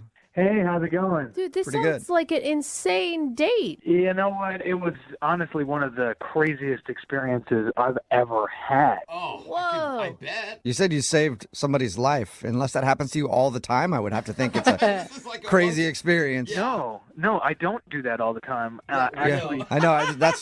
I figured that you didn't. He's but thank actually- you for clarifying. Before we talk about what happened, let's talk about the girl you went out with a little bit. What's her name? Jennifer. Jennifer. All right. And where did you meet Jennifer? We met on an app, actually. Okay, that's pretty common. Was there anything that stood out to you about her? I mean, she'd actually done a couple of triathlons, and I used to do some, and we just kind of got going back and forth about our training routine, and we just kind of hit it off, and we had some common ground. Okay. That's always nice. It gives you something to talk about, at least to get things rolling. Yeah. I mean, she's actually really accomplished, so I just, kind of wanted to impress her, but wanted to not act like I was impressing her kind of thing, Okay. So I want to get to the part where you saved somebody's life because I'm curious about that, but did you have a good time with her? What'd you guys do? Well, she was awesome. I made restaurant reservations nice. at this super fancy place. Oh, so you wanted to impress her if you're making reservations at places like that. I did, and I had just gotten a promotion at work, so I was actually kind of spoiling myself. Nice. I just had a good feeling about this girl, so yeah, I plopped down for this. Okay. And it was going really well. I had actually done some training beforehand that day, so I had forgotten to eat in between my last training and meeting with her because I was kind of running over there. Oh. And so by the time we got to the restaurant, I was super hungry. Yeah. Your stomach's like eating itself. Please. Yeah. Yeah, it was doing a lot of the talking for me, unfortunately. Okay. Oh, Were you okay. hangry? Were you like hangry and upset with her the whole time until you ate? You know what? I get a little more zenned out, like before the hangry happens. I was getting to the hangry. Okay. But, when I get food in front of me, sometimes that need just kind of takes over. What'd you do to your food? Yeah. Well, I have a very personal relationship with it, we'll say. What does All that right, maybe mean? that's the reason you're not getting a call back. I mean, if you're doing what I think, what it sounds to me like you did with your meal, I wouldn't call you back. It sounds like you shouldn't be doing that in public spaces, whatever it is. You need to only eat in private. I just need to chew my food a certain amount of times before I swallow it. I was taught at a very young age that you have to chew your food or you won't be savoring it. You count while you're chewing. It's sort of a rhythmic thing. Interesting. So it's more of like a 1, 2, 3, 4, 1, 2, 3, 4. Oh. Okay. Okay. All right. Are you able to multitask and, I don't know, have conversation while your rhythm chewing is going on? Absolutely. I've actually we talked about the triathlons. I've done it on the bike a few times. Oh, chewing while you're... I still don't know what we're talking about. Yeah, neither do I. Those little gummies that they give you for energy as you're going down the final stretch. Sometimes you run out of energy and you have to eat these chewy gummy things, and it's actually the perfect way to rhythmically pump with the bike as you're chewing your food. So Okay. Well, rhythmic pumping was not where I thought this conversation would go. Or what it usually means on a date. Yeah. What about the part where you saved somebody's life? How did that happen? Right. So we pay the check, we leave the restaurant, and we see this commotion gathering about a half a block away from the restaurant on the sidewalk. And we just kind of didn't think of anything of it at first, but this commotion started growing. Somebody was yelling, "Help." Oh, no. So we walked over to see what was going on. And there was a man on the ground that had collapsed. Oh, no. And was not breathing. Coincidentally, at my work, I just got a promotion, so I had new responsibilities, and they trained me in CPR. So that's crazy. awesome. I told you this was one of the most insane experiences I've ever had. And so did you actually do CPR, or did you screech and run away and forget everything you learned? I did everything that I learned the previous day. That's great. And it took a couple of times. I had to go through it. I hate to say it, but I had to give this guy mouth to mouth one time. It's saving a life. It's okay. Yeah, I think it's all right if you're saving somebody. I hope so. I mean, if you can't kiss a dude when you're saving his life, when can you? I know. I don't think it's on a date, kissing. when you're like, on a date. Oh my God, are you guys that scared of male-on-male touch that So- you consider it kissing? Did it work? I was able to revive him, and when he opened his eyes, I can't remember a more important thing that I have done in my life. That is really beautiful. That really is. I mean, timing, right? I mean, it's just one of those once-in-a-lifetime things that I don't know will ever repeat itself. So Okay, and what'd your date think? we had a really great conversation and a really great time, but this was a moment where we really saw each other. That's deep. That's really intense. Yeah. Sounds like it was more of your moment than hers, though, because she's not calling you back. Either that or it was her moment and it freaked her out. I wish I knew. We'll play a song, come back, and get your second date update, and see if we can figure out why she isn't calling you back, okay? Sounds good. All right, hang on. Moving 92.5. Brooke and Jubal in the mornings. Second date update. We're right in the middle of a second date update, and if you're just joining us, Patrick is on the phone, and he wants to call Jennifer. They went out for dinner, but he ended up saving somebody's life after the date. When they were leaving, apparently a man had passed out outside the restaurant, and Patrick performed CPR on the dude and then revived him. Yeah. And Patrick, I was thinking about it, and if we find out that, you set this whole thing up What? to look like a hero on That your didn't first even date, cross my mind. I got to tell you, I'm going to be so proud of you. So proud. I don't know about everybody else, but I will be so proud of you if you set that up. Yeah, I don't think I can give myself that much credit. Yeah, all right. really. Well, I mean, have you talked to her at all since your date?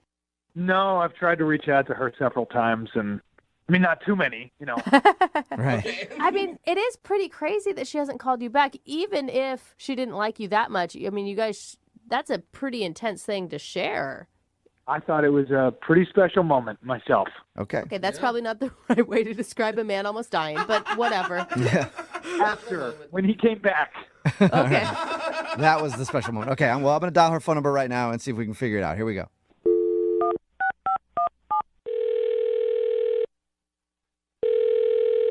Hello, Hi, is this Jennifer? this is. Jennifer, how are you? This is Jubal from Brooke and Jubal in the Morning, the radio show. Hi, How are you? I'm okay. Okay. Cool. Cool. Well, have a good day. No, don't hang up. I'm just confused. Sorry. What are you confused about? Like, why are you guys calling? Oh, okay. I can help you with that Okay, if you want. please. I'm calling you today because one of our listeners sent us an email about you. About me? Mm-hmm. It got even more confusing just now, didn't it? Yeah, it did. Well, we do a segment on our show called the Second Date Update. That's where if you go out on a date with somebody and end up not calling them after, they can email us and we'll get you on the phone and try to find out what happened. So Patrick emailed us and asked us to call you. Okay. Mm-hmm. And he told us about your date, even the part where he said he saved a dude's life. Yeah. And he also told us that he's tried to reach out to you a few times, but he's heard nothing. Yeah. This is crazy. Okay. Yeah. Your date sounded crazy. It was crazy to say the least. Yeah. The CPR part was insane. Okay. I guess the question we all had is, how do you go out on a date with somebody and they actually end up saving someone's life and then you don't call them back? Was he that bad? Yeah. Well, it makes it sound terrible. I don't know. I guess, I think Patrick's, nice, and obviously, him saving that life was, really, I don't know what to say, heroic and great. But, Yeah. I just didn't feel like he was a match. I don't know. Just no chemistry or what? I mean, there was chemistry, but, honestly, okay, I don't know. I'm just going to be honest, I guess, since we're doing this. like, I was just driving home, like, he got me an Uber, and, like, you know, at first I thought it was, like, really great that he gave CPR to the homeless person, and, like, I mean, he saved a life, so that's amazing, but I just, like, realized that he, like, gave CPR to a homeless person, and you think that they should all die? What? Yeah, wait, hold on. no. Whatever you like, the way you just said that made you sound Yeah. totally and completely evil, heartless. I'm not sure which. Oh my God, no, that's not what I meant. He revived a homeless person, and they're a scourge on our city, and I don't know why he would do that. No, okay. What I meant was that, like, I just feel like a lot of homeless people probably have, like, some diseases. And what? Yeah, and I just kind of felt like if he, you know, basically kissed a homeless person like that, like, he probably got something. And I just, like, I've had friends, I don't know. Are you Okay, freaking kidding me? So you feel like he's dirty now? What is your problem? I mean, I don't know what to say. Like, I'm just being honest. I just feel like he probably has something, and I don't want to get it. Okay. Hold up. right. You sound like, one, the least medical person ever. Okay. And two, that is, I mean, those are so many, like, maybes, what ifs. I know, but it's enough, I guess, for me. I don't know. What do you think he has? I have no idea. I would start with TB. What? Oh my God, And then I would you work guys. back from there. Probably one of the Oh my hepatitis. God, Yeah, at I'm least a dying right hepatitis, now. like A, B, or C. I don't know. They might even have a new one. Who knows? So wait, hold up. If he hadn't been there and you walked out and you saw a man unresponsive on the street and you judged him as homeless, even though you'd actually probably don't even know that he's technically homeless or not, you wouldn't save them for fear of getting a disease? I in that situation, I don't think that I would, like, be able to just jump right in and, like, save a life. Like, so I just think in general, like, I would be too. I wouldn't know how to do that, and, like, so I just think that it's a moot point. Okay. Oh, man. But bottom line is, the reason that you didn't call him back is you think he might have contracted something from a homeless man. Wow. Yeah. I don't know how many times I've heard that after a date. There's been a lot of reasons that I haven't gotten a call back. Yeah, you're contracting things is for different reasons. Jennifer, I do need to let you know that Patrick is on the other line listening to this conversation and wants to talk to you, though. Okay. Patrick? Yeah. Hi. Hey. I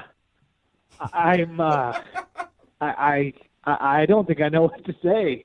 Yeah. Sorry. I'm just, you know what? I mean, I gotta just say, I'm in shock. I can't believe that you would think that.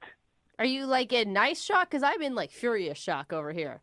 I don't know. I mean, I'm actually just kind of confused because from your profile and from the conversations we had before and during our date, you seem like a really educated young lady. And I'm just confused. I'm just confused that you would think that I could contract a disease from a brief encounter with a man's mouth. I mean, yeah, you explain it like that. Who knows, right?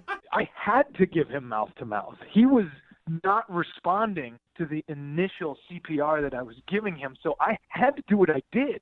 I mean, I totally get it, and I think that, again, it was, like, very heroic and amazing. You should have done it. I just think that I'm allowed to have my own feelings about it afterwards. That guy looked like he had a disease. Like, You can't. No.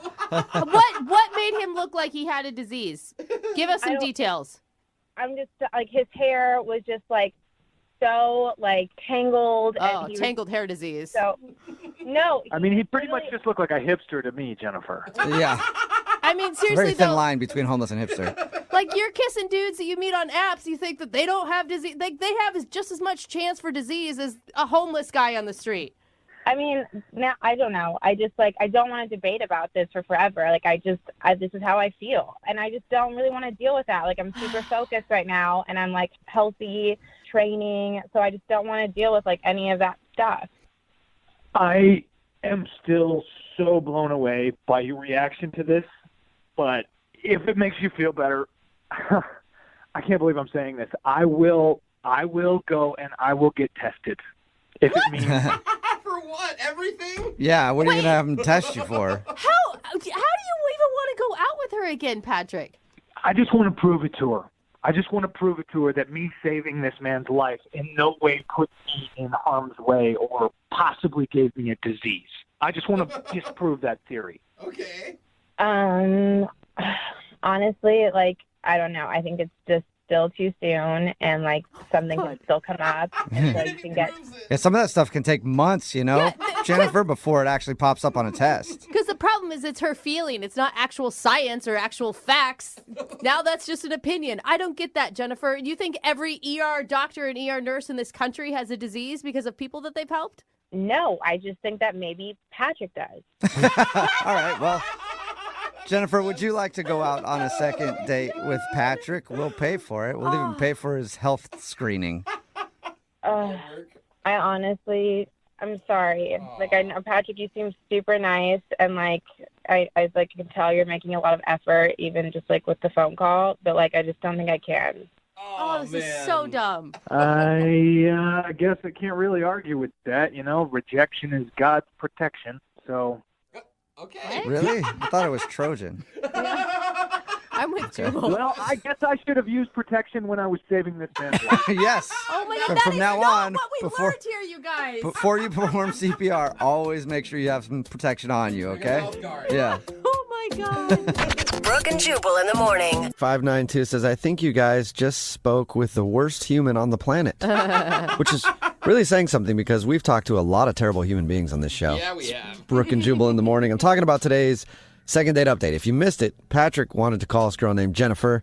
They went out. He actually saved a dude's life on their date. He performed CPR on what we found out was a homeless man. Well, and she didn't want to go out with him because she's worried about potential diseases that could have been transmitted to him from doing CPR on a homeless dude. And I mean, I think a lot of people are arguing like, well, you don't need to do mouth to mouth anymore. It's actually compression. Like, that's not the point. He used what tools he was taught to save a man's life. Yeah. And then she didn't want to go out with him because of that. She said that she would have chosen to do nothing if she saw the guy passed out on the street. Yeah. Oh, man. I feel like no matter how he did CPR or revived the dude, she'd just been like, ew, you touched a homeless. She was awful. It makes him so sad. So she didn't want to go out with him again. And he actually offered to get tested in order to go out with her again. Like, I'll get tested just to prove to you that I don't have any diseases from the homeless dude. He still was like willing to go out with her again. Yeah. Oh my God. I know. So who's more wrong in this situation? I can't figure it out. Either that or she must be incredibly hot. Yeah, that's always guess. a big key. And everybody texting in at 78592 is talking about what a horrible person she is for not wanting to date him again after he helped save a homeless man's life, thinking that he must have some sort of disease now. I keep looking through our text where there's not one person that has Okay, this girl's and can back. we also say that we still don't know that this man was homeless? She just thinks he's homeless because he had greasy hair. Which that makes was it her worse. reasoning for thinking That's he true, was too. homeless. So if you Not pass- that it would matter either way. He's a human being. He's a person. But she's so judgmental. Which means if you have a bad hair day around this chick and pass out, then Dude, you're Yeah. I'm going to tell you, I You look deserve to homeless die. on a daily basis if those are her, like, bars for being homeless. Remember, if you want to do a second date update, all you have to do is email the show, and we will call the person who didn't call you back, even if they wish homeless people would just die because they're all Oh my kind of dirty. You can just email us, and we'll call the person who didn't call you back. Moving 92.5. It's always awkward when you're out on a date and then somebody from your past shows up. Oh my gosh, yes. One time I was out on a date, and then my old imaginary friend from high school showed up, Spaghetti Larry. And then Spaghetti Larry started hitting on my date, and he and I got into an argument. And before I know it, my date's running out of the place, and Spaghetti Larry and I are in a fist fight. And then I'm end up in handcuffs, dateless at the end of the evening. Damn it, Larry. Spaghetti Larry always ruins everything. that guy. And Kyle, who's on the phone to do a second date update right now, ended up running into somebody from his past while he was out on a date. Not sure if it was his imaginary friend or somebody else, but Kyle, who did you run into when you were out on your date? I bumped into my ex. I was really going to hope you were saying like your ex-teacher or your ex-boss. That's worse than getting into a fist fight with your imaginary friend on a first date. So tell us before you get into running into your ex, where'd you meet the girl that you went out with? I met her on Tinder, though. Like, I had good vibes from her from her photo, not to sound pervy, but, it was good. Like, we both swiped. We both swiped to each other, you know what I'm saying? Yeah. So we met up for a couple of drinks at this local bar, and this girl, Megan, she's great, beautiful.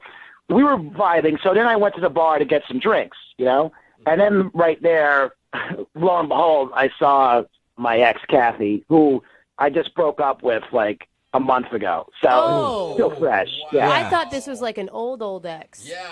And did you guys leave things on good terms, or was this a bad breakup? Yeah, it was pretty messy. Like, she's been stalking me. She's been talking to my friends. She's been calling my parents, seeing, like, how I'm doing. And I've blocked her from my phone. I've blocked her off Facebook, and she's still, like, trying to get in my life through other people. And it's just, like, I'm just trying to just cut her off. And I don't know. That's what kind of annoyed me when I saw it at my favorite bar. I'm like, this is my bar. Like, I brought you here the first time, like, we dated. Like, why are you here again? Like, yeah. That's what happens in breakups. Somebody always gets the bar. Yeah. Right. And so this was your bar, and she was there probably waiting for you, it sounds like. Yeah, she probably was. Whoa. So she's all drunk. She comes over to me and just starts, like, bawling and, like, hugging me and saying, like, we could still make it right and all this and that. And I'm just like, dude, I'm in a date right now. Stop. It was very excruciating. Did the girl that you were out on a date with see her talking to you? Yeah. I have no idea because I brought her to the back because she was starting to make a scene and everyone was looking. So I was like, all right, let's just talk in the back, Oh, man. Did you get her to leave after you guys went to the back? I finally calmed her down and I got her out. How long did this go on? How long was Megan sitting there while you're in the back trying to calm down your ex-girlfriend who's in tears? I was trying to just get her out, like, as soon as possible, but I don't know. It almost became, like, half an hour. Like 15, 20 minutes. Yeah. Was she still waiting for you at the table when you got back? That's the thing. Like, when I went back, she was gone. Yeah. Oh, no. If you see your date go into the back with another woman, chances are you should probably leave. Yeah, and that's what pissed me off because, like, I didn't get a chance to explain the situation. So I actually texted her, right? And I was like, hey, where you at? And she texted me back, nice try. I don't play like that. Oh, no. Okay. So she definitely saw you go back there with your ex. Probably doesn't even know the whole situation and thought something else was going on.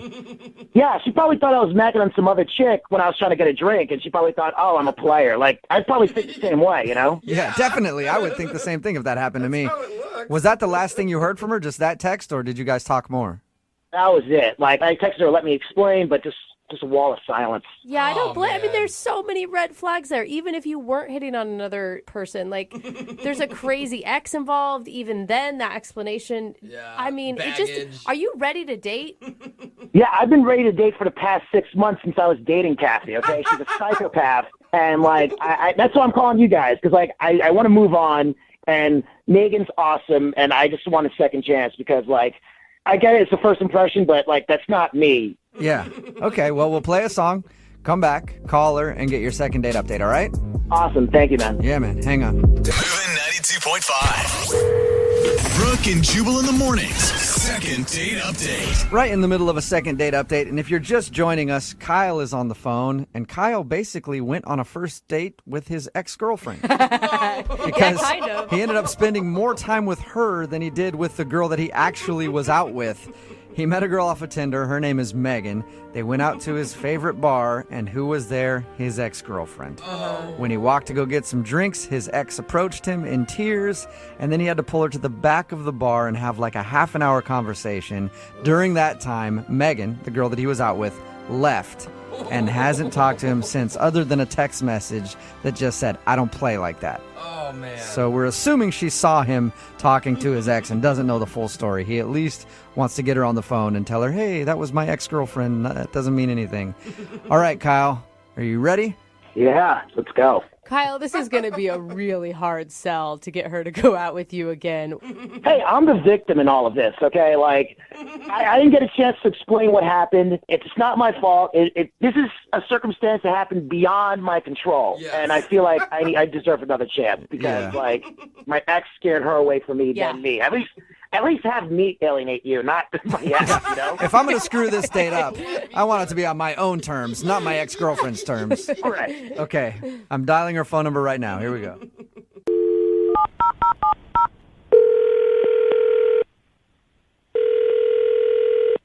Hello, Hi, is Megan there? this is she. Hey, Megan, how are you? This is Jubal from Brooke and Jubal in the Morning. I don't know who that is. You've never heard the radio show before, Brooke and Jubal in the Morning? Is this like a prank call? No, it isn't. My name is Jubal, and I host the radio show that I just mentioned. It's called Brooke and Jubal in the Morning. Okay. And I have a question for you. Look, is this going to take a really long time? No, it won't take a long time. It's actually about somebody that you know. All right, so what? And the guy that wanted us to call you today, his name is Kyle. Do you remember going out with? No, I'm not doing that. I'm not. I don't not- want anything to do with him. Yeah. You don't blame have you. to have anything to do with him, but we just want to know why you're not calling him back. He said that you left your date early, and then all he heard from you was a text message that said you don't play like that. So Yeah, no, no. I got nothing for him. I got nothing for you. I got nothing. can you at least give us a little bit so we can tell him what the problem is?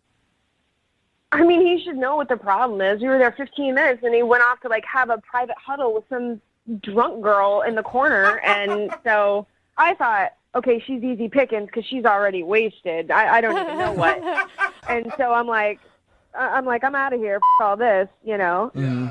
And I go outside, and she follows me outside. What? This hysterical mess of mascara follows me outside, reeking of tequila. Oh my gosh. And angry. And she's like, "You can't have him. He doesn't want you." She proceeds to tell me that they slept together the night before. Oh, boy. And that he was still in love with her, and she was a mess. Okay. I was going to say, when you started talking about the girl crying, I was like, going to explain the story that was his ex-girlfriend, but apparently you already know all of that. Oh, no, I know everything about the relationship. I know that he cheated on her 3 months in. What? How do you- Oh, yeah. Oh, I know they had a pregnancy scare. Whoa. I know oh, yeah. How do you know all this? This girl got deep. She got deep, dude. She got deep in a short amount of time, and because she comes out, okay, here's the deal. She comes out all combative. And I'm like, you keep him. You can have him. I don't want him. I was like, this is a first date. And it sort of felt like, if I'm being honest, it sort of felt like I was used as a pawn in their relationship drama. What? Oh, wait. Wait, hold on. Like he took you to that bar knowing that she was there, so she would see it?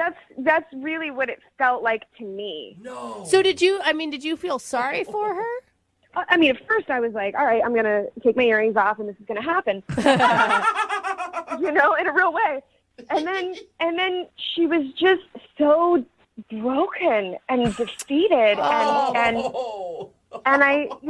I started consoling her because she was sick with grief. Yeah. And now we're Facebook friends, I guess. What? Now you're Facebook friends with his crazy ex? I guess, man. She asked me my name, and like 2 seconds later, when I finally get an Uber, it's like, you have a friend request. And it's like, wow. Okay. How long were you talking to her? Honestly, like 15 minutes. Because like after she realized I am not a threat and I was disgusted myself with the man, then she needed a hug. And she started talking about, the sisterhood of women and how we're treated so badly. Oh, my God. I feel like just even hear this story. I'm like, you were the angel that was put into her life to help her get over her ex. I spent the entire night consoling his ex while I wait for my Uber. That's pretty good first date story. Yeah. Oh, my God. Yeah. Yeah, I don't know if you guys set people up, but if anybody needs it, hey, They need it. Huh? Well, we don't set people up often except to tell them that Kyle is actually on the other line listening and wants to talk to you right now. Ha ha. No, I'm serious. No, I'm 100% serious, Megan. No, man, seriously? Yeah. Megan, it's me, Kyle. Holy Oh, did that really happen? I don't know why you're even on the phone right now. I'm so sorry this happened. I didn't know she confronted you in the parking lot. That's insane. That's crazy. Yeah, this whole thing is crazy, and you made it even weirder by doing all of this stuff instead of just letting it die. The reason I wanted to contact you is because I want to explain on my end what happened, and I just want to get a second chance. No! Are you out of your mind? I Not in a million years. Not in a million years would I ever subject myself to that again. And besides, man, I gotta be honest, I know everything. I know way too much about everything. So with that intel, I could confidently tell you there is zero interest. Hey, I don't know what she told you, but I'm just saying right now, at least 30% of that stuff she told you is not true. At least 30%. You're not claiming that all of it's not true, That's not Kyle? a very good percentage, Kyle. Well, I mean, dude, she's a liar, but I don't know. Sometimes she says, like, some truthful stuff, but she's messed up in the head. So, I mean, I would not take what she says. You guys are perfect for each other. You guys, honestly, could not be more perfect for one another. So I am out. I'm out. Peace out. Well, don't say it yet, Megan. I haven't even asked you yet. Would you like to go out on a second date with Kyle? We will pay for it. Come on. Free date. I know, but hell no would I want to go out with Kyle again. I think that Megan may be the smartest woman we ever had on a second date. Thank you. If you get women that actually say yes to this, then there's a big problem with us females. Come on. It's just been a whole big misunderstanding. I got screwed because my ex was at a bar. Like, it was just a weird situation. It was like a weird... I had nothing to do with that. Like, I'm a nice guy. We were vibing a lot. Yeah, no, we were vibing at the beginning, and then I spent more time vibing with your ex-girlfriend over what douche you are. I mean, Kyle, you've got to just give it up. Imagine if the tables were turned and it was her ex-boyfriend at the bar and this scene went down. I would totally understand. I would totally understand. You're such a liar. Easy to say. Yeah, right. Well, Megan, thank you for being honest with us and telling us what happened. Yeah, no problem. And better luck in the future on your dating life, okay? God willing. Brooke and Jubal in the morning. Somebody texted in a very good point at 78592. They said Megan should be on Battle of the Tinder Dates. Yes, she should. It's Brooke and Jubal in the morning. We're talking about today's second date update.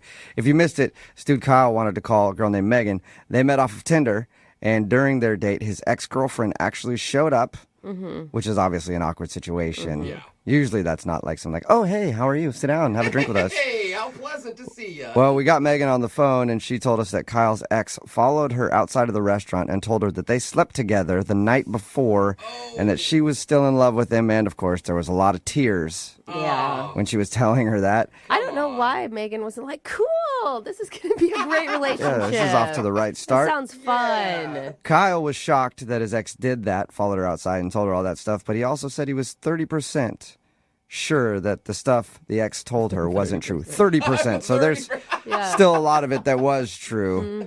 Megan wasn't interested in hearing his excuses, and they are not going on a second date. Remember, What do you want to bet he's on the phone with his ex probably. right now? Or in bed with his ex right now. Right. Or in bed, whatever. They can talk about it in the morning. Remember, if you want to do a second date update, all you have to do is email the show, and we will call the person who didn't call you back. It's Brooke and Jubal in the morning. Move at 92.5.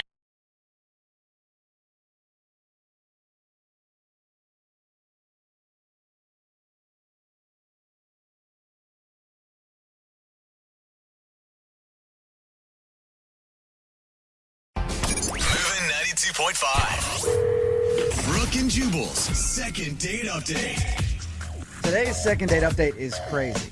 This guy, Jake, is on the phone, and he actually met the girl that he wants us to call at a wedding. That's not that crazy. That happens a lot. But she was the bride.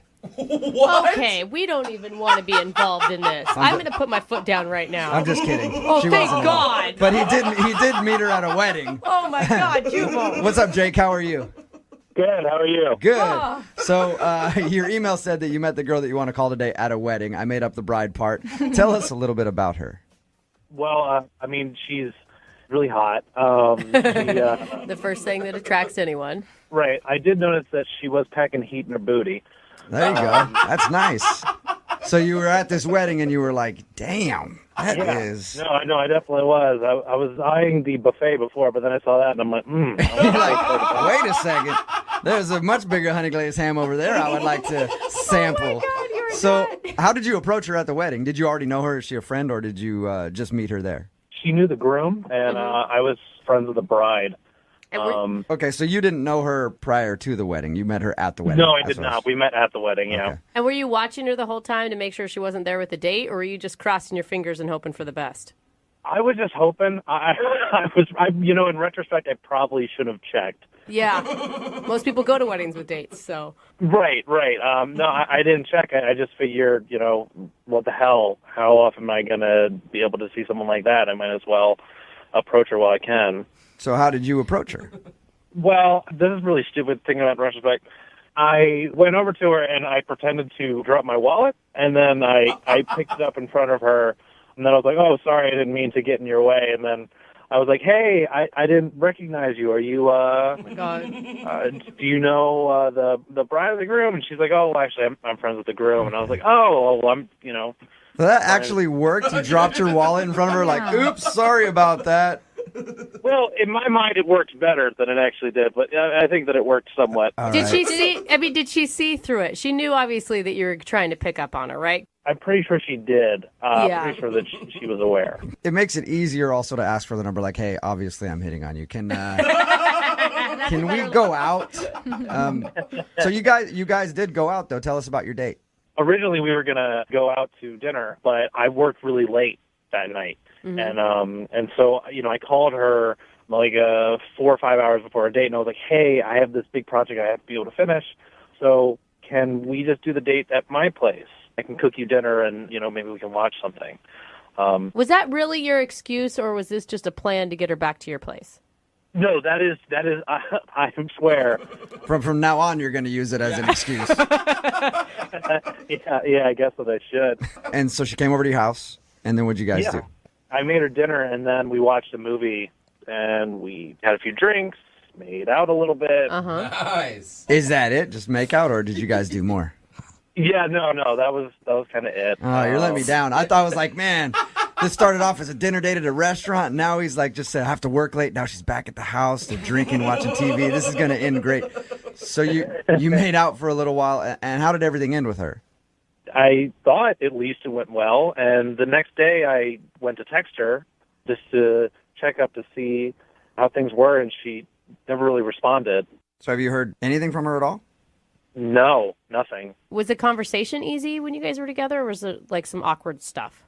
Well, yeah, looking back on it, I think that I probably told one too many stories about being drunk with my buddies.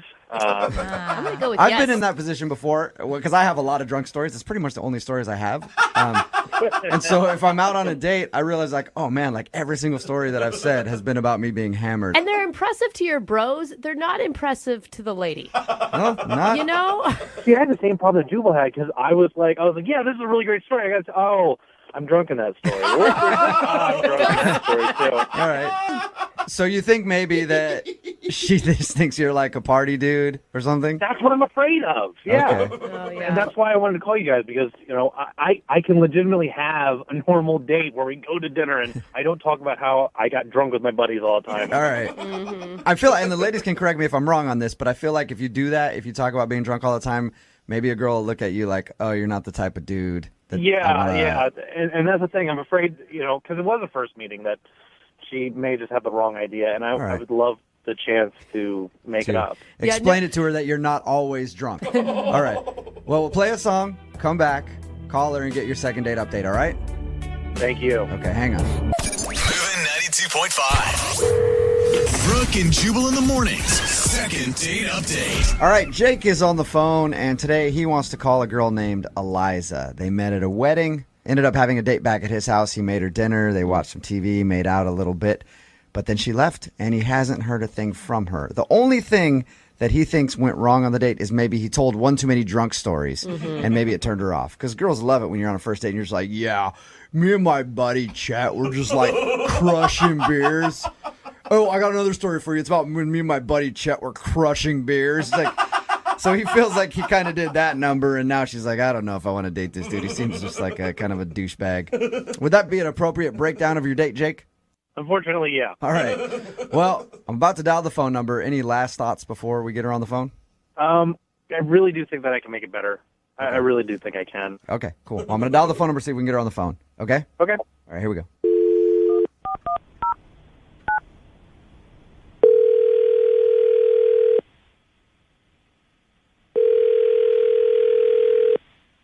Hello? Hi, can I speak to Eliza, please? This is she. Hi, Eliza. How are you? This is Jubal from Brooke And Jubal in the Morning, the radio show. Do you have the wrong number? I don't think so. Is your number 63855? Yeah, that's my phone number. Okay, then you're the Eliza that I want to talk to. How you doing today? Okay, I'm fine, I guess. Well, I'm calling you because a listener of ours recently sent us an email asking us to get a hold of you. Okay, why? Because you guys recently went out on a date and now you're not calling him back. Okay. His name is Jake. You met him at a wedding and then ended up having dinner at his house. How do you guys know that? He sent you an email? Yeah, he did. He told us a little bit about your date and also said that you're not calling him back. What did you think of Jake? He seemed nice enough. Nice enough.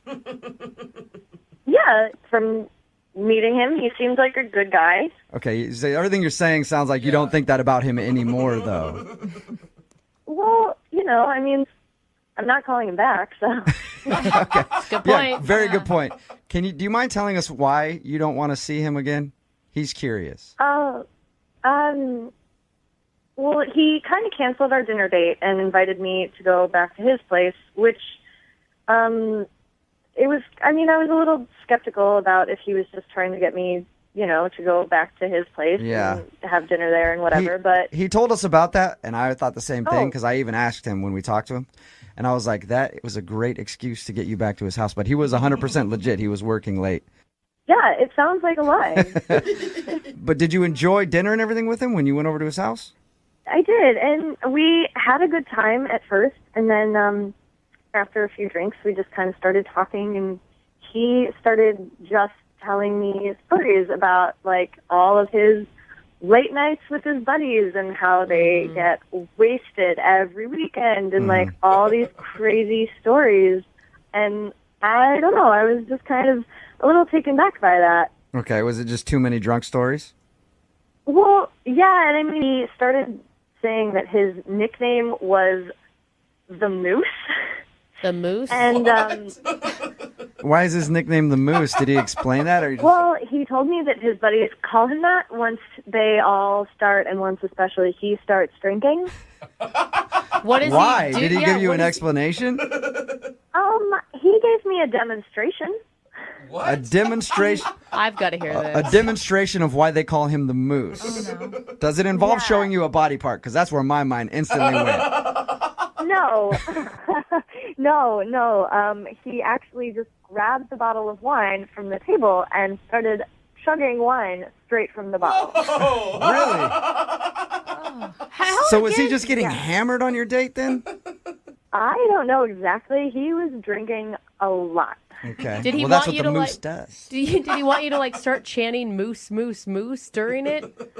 He did not ask me to do that, but I have a feeling that that's probably what usually happens. Yeah, like if you would have started, he would have been like, "Yeah, this chick's down. She knows how Moose parties." Oh my gosh. What did you say when your date started chugging wine in front of you? I mean, what do you say? I was just like, "Oh wow, that's really cool." Yeah, I guess, yeah. Are you going to be super impressed by that? Like, my patent move is chugging a whole bottle of wine in front of a girl. Trust me, it works every time. I didn't know what to say. Yeah. So, and then at one point, we were kind of watching TV, and he was still drinking, and he was like, well, maybe if we keep drinking, the little moose can come out and play. No, he did not. He actually referred to it as the little moose. Yeah. Wow. All right. Hey, Eliza, when we talked to him, because we talked to everybody about their date, he left out the moose part. Have you been wanting to talk to the moose since? I think I'm okay. Okay. Well, unfortunately, Eliza, the moose is actually on the other line and just heard what you said. Moose, you there? Yeah, I am. Oh, no. You left out a very important part of your story there, Jake. No, we talked about all kinds of party stories. I didn't leave anything out. Yeah, but you didn't tell us that you refer to yourself as Moose and then asked her to touch the little moose. Well, to be fair, I don't remember that. So that's a good sign. There you go. You don't remember that? Are you serious? No, listen, I feel really bad. I felt like I already ruined the date because I had to move it to my place, and I wanted to impress you, so I wanted to sound adventurous. And I'm like, well, what adventure stories have I done? And they've all ended up involving me drinking. Well, there's a difference between being adventurous and acting like a frat boy. Beer bonging wine in front of your date. I'm sorry. I'm a fun guy when I party, and I wanted you to experience the moose. Ride the antlers. That's what I do sometimes. Jake, getting drunk on a first date and calling yourself the moose is just it's not cool. And I'm looking for somebody who's more mature than that. Yeah, I know. And you know what? And I made a mistake, and I feel bad. Once again, I was nervous. I wasn't making the best decisions. I was nervous because I liked you. And Eliza, you couldn't have hated it that much. I mean, you did make out with them. Yeah. Yeah, and I kind of regret that, but... You regret that? You regret making out with me? Uh-oh. The moose is loose, it sounds like. Jake is upset. That's really insulting. Well, Jake, from what you told us, you didn't really exactly sell yourself very well. Maybe. When did you guys make out? Did you guys make out before he started calling himself the moose or after, Eliza? It was before. It was before, okay. Oh. So she was down with making out with you until you started calling yourself the moose, and then she regrets it. I don't necessarily think it's that rude, Jake. It's just, I can't believe she said that, though. Jake, how about this? You got like 10, 15 seconds. Sell yourself to Eliza right now and make her think that you're not just a drunken D-bag. Eliza, I apologize. I really do like you, and I was nervous. And I promise if I see you again that you'll really get to know the real me. Eliza, would you like to go out on a second date with Jake? I will pay for it. You know, the moose, I just don't think that's going to happen. Oh, but come on. I feel like hopefully you learned something, and maybe you won't do this to the next girl you try to have a first date with. One more date with the moose, and he'll prove to you. Maybe the moose won't even be there. It'll just be Jake. Nah, I think I'm good. Really? All right. That's too bad, Well, thank you for your Eliza. time, Eliza. I appreciate it. You're welcome. All right, Jake, I'm sorry, man. Yeah. No second date for you. I unfortunately understand. Yeah, maybe if you would have been the moose the whole time, you would have been able to seal the deal. I think that's the problem. Jake is boring. And you know what? This moose is going to find a female me. We need more moose in our lives. Brooke and Jubal in the morning. Text in at 78592 just says, bruh, you made the moose angry. Yeah, You did. Don't insult the moose. No, dude. I don't know what I'm talking about. I'm talking about the second date update that was obviously taped while Brooke was still here. She's out on maternity leave, and Jackie is filling in. But Jake wanted to call a girl named Eliza. They hung out, watched Netflix, stuff like that. Drank a little bit. That's kind of what he said. Yeah. Drank a little bit. He drank a lot. Turns out Jake is kind of a frat boy. Yeah, he's a bro. Yeah, he's a super bro. And he calls himself the Moose. Right there just speaks volumes. If any dude calls himself the anything, you're a bro. Pretty much know they're a D-bag right away. Yep. So he got hammered while they were hanging out and kept calling himself the Moose and talking about all the crazy things that the Moose does when he drinks. I picture posters hanging in his apartment, too. Yeah. With like Bud Light girls. Yeah, exactly. Even made an offer for the little Moose to come out and play. So Eliza was not down with that. She thought that he was kind of douchey and didn't want to go out with him again. Yeah. And I like how guys like him, they don't get it. Even after he's like, what? What do you mean? Yeah. No one's turned down the Moose. Yeah. Did you not hear how I describe myself? I describe myself as a very powerful animal. and also not one that you would normally think of as being a powerful animal, a moose, which also are kind of funny animals. Therefore, I'm powerful and I have a good sense of humor. I have everything that a chick wants. That's pretty much what Moose thinks of himself. Yeah. But he's single. That's surprising. weird. Yeah. Yeah. But he says there is a female moose out there who will want to date the moose. Oh, I'm sure. He'll find his equivalent. He will. And you'll see them at the bar when it's closing down, fighting in a parking lot somewhere. Absolutely. Both of them crying and angry. Yes. He's like, you just lost out. This moose relationship is over. Yep. Remember, if you want to do a second date update, all you have to do is email the show, and we will call the moose who didn't call you back. Moving 92.5.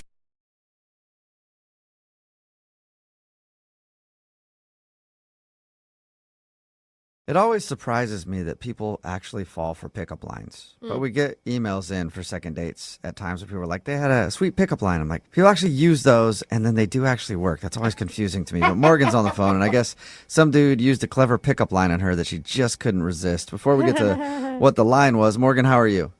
I'm doing fine. How are you? Not too bad. Before you tell us what the clever pickup line was that won your heart, where'd you meet this dude? We met on a dating app, and yeah, I totally fell for his pickup line. I mean, which I don't normally do, but it was just too funny. I'm a sucker for a funny pickup line. Why not? What else are you going to say? Hi, how are you? That's boring. With pickup lines, the worse, the better, I think. Yeah, I think it has to be really bad. Totally. I think that's what worked with this. It was just so cheesy. Okay. Oh, my God. What's his name, first of all? His name's Ian. Ian, all right. And what was the pickup line that he used? He said, have you ever read Dr. Seuss? Because green eyes and damn. Green eyes and damn. Okay. Okay, I don't know about that one. I mean, I'm a sucker for him, but that. Yeah, that's terrible. That got you, huh? I don't know. It was just so cheesy that it was, I don't know, it made me laugh. Okay. All right, got you with that. And then you guys, where'd you guys go for your date? So we actually just met up at a bar for drinks, and it was nice. Like, you walked in, and I thought, hey, he's pretty cute, and he had kind of a nerdy voice, but it was still cute, like a cute nerdy voice. That is a weird thing about dating apps, is you don't ever hear anyone until you're actually in person with them. That is a really good point, yeah. And then, yeah, he had like a 5 o'clock shadow, but I just could not get my eyes off these, like, large forearms. Oh, that's not what I thought you were going to say. Cut of arm bacon. What'd you say? Love me some arm bacon. Arm bacon. Arm bacon. He totally had arm bacon. Huh. I've never heard that, but I think the descriptor works. I can picture it. So you're a forearm girl, huh? That's what you look for in dudes? I could taste it. That big, thick arm bacon. I don't know. Yeah, it's just sizzling. So, other than the arm bacon, did you like anything else about him? Yes, he seemed like a really nice guy, but I have to say, the arm bacon, serious kudos. Like, Okay. So, I mean, how was the night? How did you guys connect? we talked, and then we were having some drinks, and then we got hungry, and then realized that the menu just looked like crap. And then I invited him back to my place and said I would actually cook for him. And I made like a beautiful chicken marsala that was delicious. You followed through. I don't mess around. Sounds like it. Dang. We had lots of wine, lots of wine. Does that mean you had lots of making out too? So there's kind of the rub. We did go to watch a movie on the couch, and I'm kind of embarrassed to say I just had a really long week at work, and I was so tired that I just crashed out and fell asleep. Oh, that sucks. I know. I mean, I totally would have fooled around with him, but I don't know. I guess all the wine, and I was just so tired and exhausted. And then when I woke up, he was gone. And I feel terrible. I mean, I tried to text him and say, look, I'm sorry. That was not what I intended at all to have happen. And no response. And I texted him the next day saying, can I make it up to him? Like, let's get together. And nothing. Yeah, but if he's not calling you back because you fell asleep and you guys didn't end up making out, you don't want to see a dude like that, right? I don't know. Maybe he thinks that I was like really rude, and honestly, I don't know. I mean, maybe he got food poisoning and it was from my cooking, which I don't think so. I didn't get sick, but I don't know. Honestly, I can't figure it out. Okay. He seemed to be having a great time, and I'm so embarrassed that I fell asleep. I mean, All right. Well, we'll play a song and then come back and call him and get your second date, okay? okay, thank you. All right, hang on. If you're just tuning into today's second date, Morgan is on the phone, and Morgan thinks she's not getting a call back because she fell asleep on her first date. She met a dude named Ian. They hung out at a bar, went back to her place. She made dinner, and then they started watching a movie on the couch. She was fully prepared to mess around with dude, but she fell asleep. And when she woke up, he was gone and hasn't responded to her. Personally, falling asleep on the couch watching a movie on a first date sounds amazing to me. But then again, I'm tired all the time. And since I hit 40, don't have much of a sex drive anymore either. You know, it's all downhill when you hit 40. Yeah, so that sounds like an amazing date for me. But apparently you don't feel the same way, Morgan. No. Okay. Wait till you hit 40. Yeah, It's all over, man. Yeah. Then it's all Netflix and snore from there Yes. around, okay? Sounds amazing. All right, I'm about to dial his phone number. You ready? Yeah, I'm ready. I hope it's not that you fell asleep. I think that's messed up. I don't think you should go out with him again if it is. I don't know. I really liked him. I mean, he was so nice. That's why I cooked for him. My dog even really liked him, and my dog does not like hardly anyone. The dogs can tell. That's They a really big can. sign. It is. Okay, All well, right. I'm going to dial him right now and see what he has to say, okay? Okay, thanks.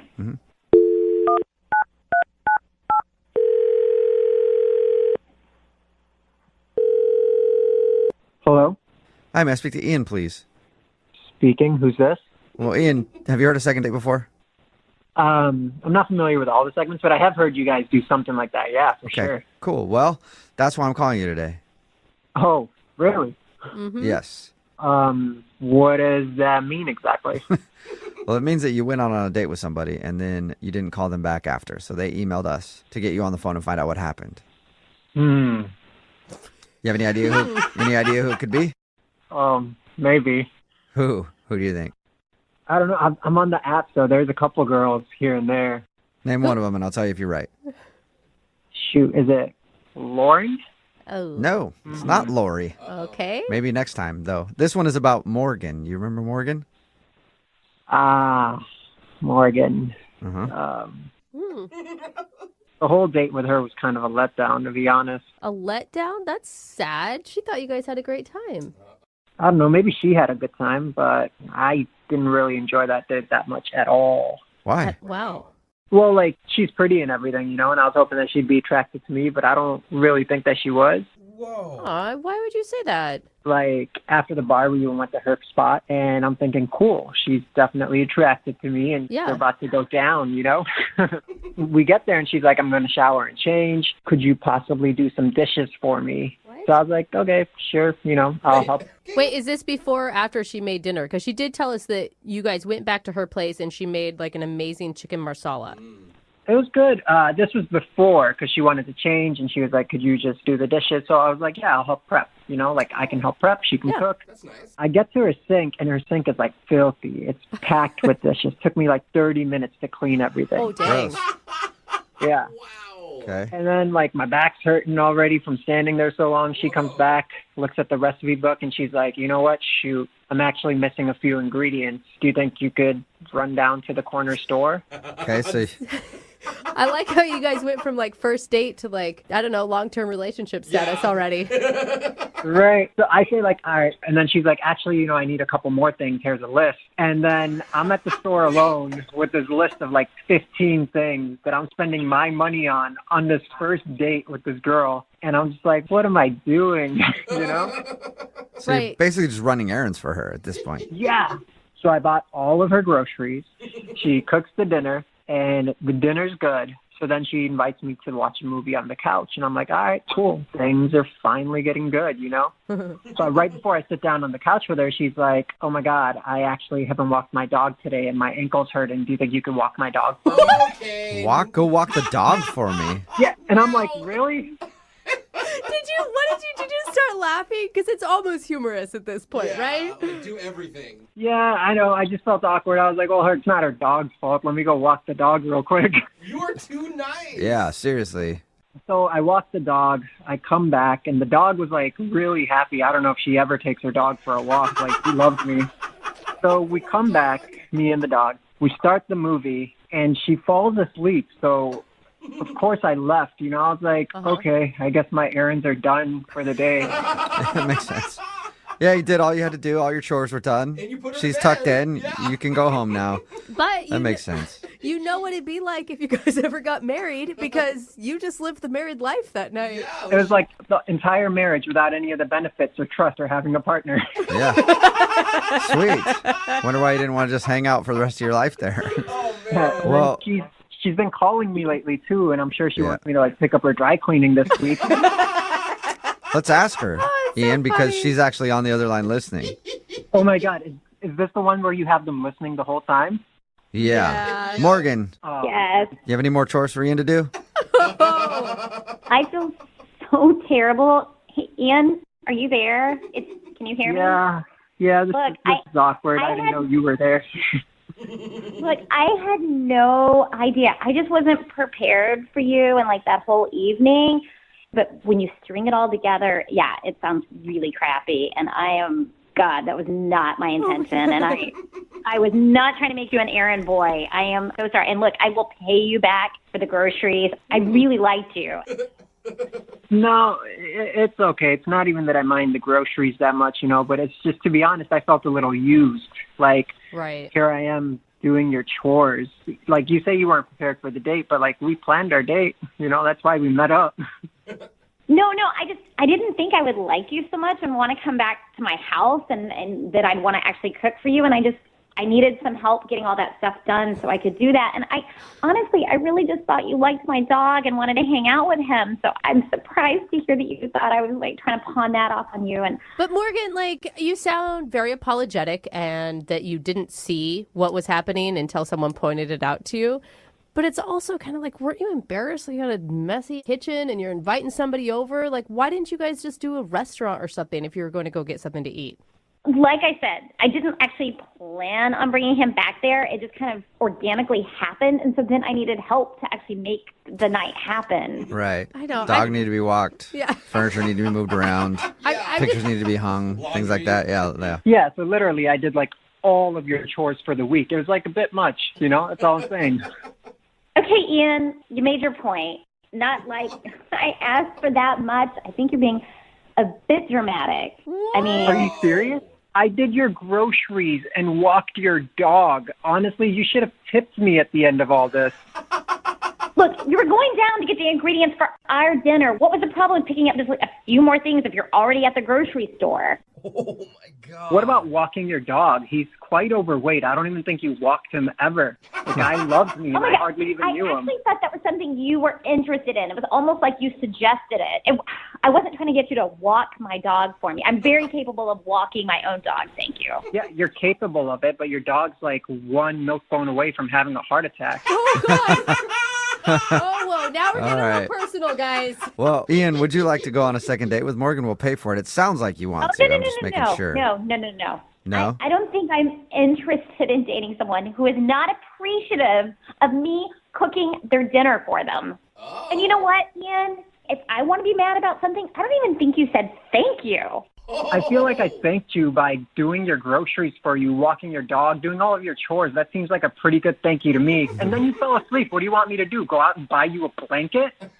Just so that you know, Em, the paper towels you bought were the completely wrong paper towels. They were the brown ones that don't actually absorb anything. Oh, wow. That's because you don't deserve the good ones, honey. Wow. Oh, that's probably the biggest slam I've ever heard in a second date. You don't deserve good paper towels. You know, I was actually thinking of going to second base with you, but forget it. After this, no way. What is second base? Some kind of home goods store I don't know about that I have to pick more stuff up? Get your hands all over those things. If you want to leave a lasting impression on a first date, you should always make the other person fear for their life. No. Yeah, it's good. They'll remember it for a long time. And who knows? You know, you take them out, you scare them to death, and then they'll be like, you know, we're not going to be on this planet forever. We could die at any moment. Maybe they're willing to take a risk that night. And that's what Eric did. on his date that he wants to talk about today. Eric apparently put the fear of God into her right away and is now wondering why he's not getting a call back. Eric, how are you? I'm all right. Oh, my God. What did you do? Yeah, you guys make it seem like I pushed her out of a plane or something. It wasn't anything like that. Yeah. Well, but your email did say that you scared her. Yeah, I mean, I guess so. Why don't you tell everybody what you did? Well, basically, I'm single, and my buddy's a mutual friend with this girl who's like, oh, you should go out with my friend Nicole. She's single. Who knows? It might work out. So, I'm down, and I check out her Facebook page, and she's cute, and some of her photos look like she's having fun, like, she goes fishing, and she just seemed like she's active, and I'm pretty active, and I'm like, all right, so this girl looks like a good time. She's hot. So I'm like, why not? And I ask her out, and she says, cool. And so then I went to go pick her up, and, I have a car too, but I have a motorcycle. And so I thought, how awesome would it be to roll up on the bike? Oh, no. No. Big mistake, Nope. Eric. I would not get on it to save my life. Yeah. There's no way. As a guy who rides motorcycles, I've tried that a few times on dates. I mean, I've asked before. I've asked beforehand. I'll be like, hey, I ride a motorcycle. It's sunny. Do you want to go for a ride? And they always go, no, thank you. Yeah. Girls are not necessarily as big of fans of motorcycles as most dudes are. So you didn't tell her that you wanted to pick her up on a motorcycle. You just showed up on a bike. Yeah, man. I mean, I showed up. I had a helmet, and I was like, look, this is going to be fun. I'm a great rider. Never had any, moving violations or accidents or anything. Oh, my God. Now you cursed yourself. Yeah, and she has no idea who you are. Do you just expect her to get on the back? Yeah. I thought she'd be excited about it. I thought it was kind of a good idea. I've actually gone on dates with girls in the past where I've done this, and they love the bike. Okay. But she did not. No. What was her reaction when you pulled up on a motorcycle? I rolled up, and she was kind of like, you're kidding me. So she didn't want to go on the motorcycle, so what'd you do? I actually convinced her to come on. You did? You did? You should have just been like, hey, screw it, we'll go get a cab. Yeah, or I'll park here, let's Uber. Yeah. Well, I had to convince her pretty hard. I was sort of like, it's going to be fun, trust me, there's a freedom to it, you'll totally have the best time, you'll probably not want to get off. I guarantee you this will be one of the greatest things you've ever experienced. Oh, man. That is a big sell, sir. Yeah. So she finally got on?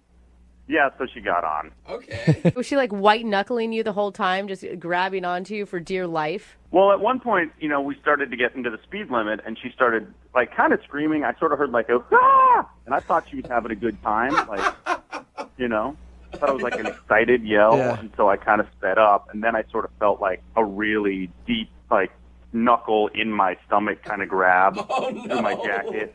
And I was like, I think I need to pull over and see what's going on here just to be safe. And so we pull over, we're probably 6 blocks down the street. We weren't even that far. And she had been screaming, and she's like, I don't ever want to do that again. Oh, no. It's terrible. She was really scared. And at that point, I was like, oh, man, what do I do here? And she was just like kind of freaked out. So I was like, look, let's call an Uber. Like you guys suggested earlier, which I probably should have done in the first place. And she was kind of like, okay, fine. So we waited around. She got in the car, and then I met her at the restaurant. And now how did the date go after? Well, it was definitely awkward at first. I mean, she was really kind of shaken up. And I felt bad. She's like, I need a drink now. Just somebody pour alcohol down my throat. Yeah. So it was a little awkward, and she was sort of like fidgety and maybe scared. And at that point, I was kind of like, oh, my God, is this slipping away from me? But we kind of loosened up after a drink. And at the end of it, I was like, look, let's do this again. No motorcycle. I'll pick you up in my car. We'll drive safely. And she said, okay, I'd like to maybe do that. And then she told me she'd be in touch with me. I can't believe she even showed up for the dinner. Like, she must have liked you at some point. I would have just stood you up right there and went home. Just tell the Uber, hey, get me back home. Fine. I'm done with this. Yeah, well, when she did show up, I was kind of like, oh, my God, I still have a chance. Did you spend the most of the time apologizing profusely at dinner? Yeah, there was a lot of that. As you should. Yeah, you should have. So you said that the plan was for her to contact you, and she hasn't, obviously. But she said, I'll be in touch. And so, a couple of days go by, and I hadn't heard from her. So I gave her a text. Just wanted to make sure she was okay. And I'm texting her, and I'm like, look, I'm so sorry. No more bikes. I'll bring my car this time. No helmets will be involved in any future date. It'd be awesome if you showed up on the next date in a NASCAR. Let's do this.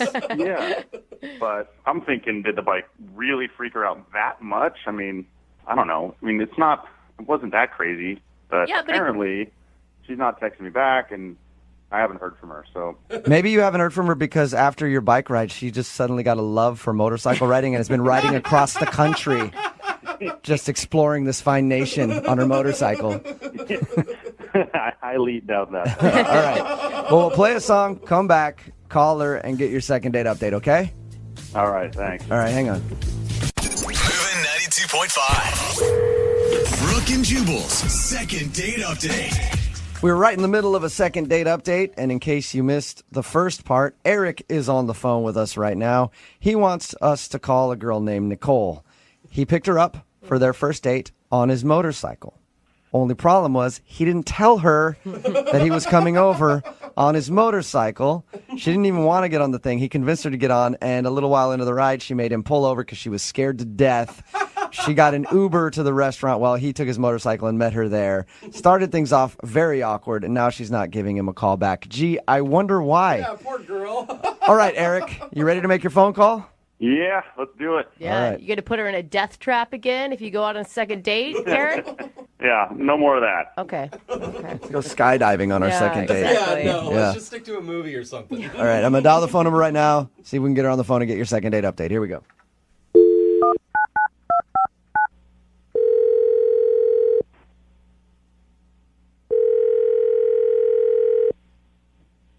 Hello. Hi, is Nicole there? This is she. Hey, Nicole, how are you? This is Jubal from Brooke and Jubal in the Morning. Okay. Okay. How you doing? What is this? What's going on? We do a segment on our show called the Second Date Update. It's where if you go on a date with somebody and then end up not calling them after, we call you to find out why. And we recently got an email from somebody who went on a date with you. Really? Yeah, his name is Eric. And I guarantee you remember going out with Eric because he almost killed you. Yes, it is hard to forget a date like that. Yes. So Eric told us a little bit about your date and the fact that he's been trying to get a hold of you and you haven't been calling him back. So he asked us to see if we could get you on the phone and find out why. I'm assuming it was the motorcycle ride that you didn't want to go on that's causing you to not call him back. I mean, it wasn't a great start. You start off with the basic, why wouldn't you tell me you were going to pick me up on a motorcycle question? Yeah. Right. Yeah, you probably want to check on that before just showing up to your house like, hey, get on the back of my hog. We're going for a ride. Yeah. You had to have liked him a little bit because I can't even believe that you showed up to the restaurant after that whole incident. Honestly, I thought about it at that point just saying, you know what, this isn't going to work. Mm-hmm. But, I mean, he said he'd call me an Uber, and I was like, well, I'm already out here, and he's trying to make it better, and so I thought maybe I should give him another chance. Okay. That is very nice of you. Pity date. Oh, So did you enjoy dinner with him then? Well, I mean, we got there, and I was still really kind of shaken up. But it did start to get better when we got drinks, and I sort of sunk into date mode. You start asking the typical questions and doing the typical first date stuff. And was the conversation going well and you guys were hitting it off? Up to a point. Up to a point. That's always okay. It's like a bless her heart vibe. Yeah. What do you mean up to a point? Well, I started asking, what movies do you like and what do you do for fun? Basic stuff. Yeah. And one of my, first date questions is, do you have any guilty pleasures? And you ask a question like that and you sort of expect, I like to watch Dancing with the Stars, or I really like chick flicks, or something to that effect. But he says, married women. What? Say that again? Say that one more time. What'd you say? Married women. Is his guilty Is his guilty pleasure? So that was my reaction. I started laughing because I definitely thought he was joking, but I looked up and he wasn't laughing or smiling or anything. He was completely serious. What did he mean by that? He enjoys being with married women. I mean, what? Oh my! But I mean, that's like a big old red flag, way more than the motorcycle. Wait, did you? Why would he offer that? Like, why would you tell anybody that?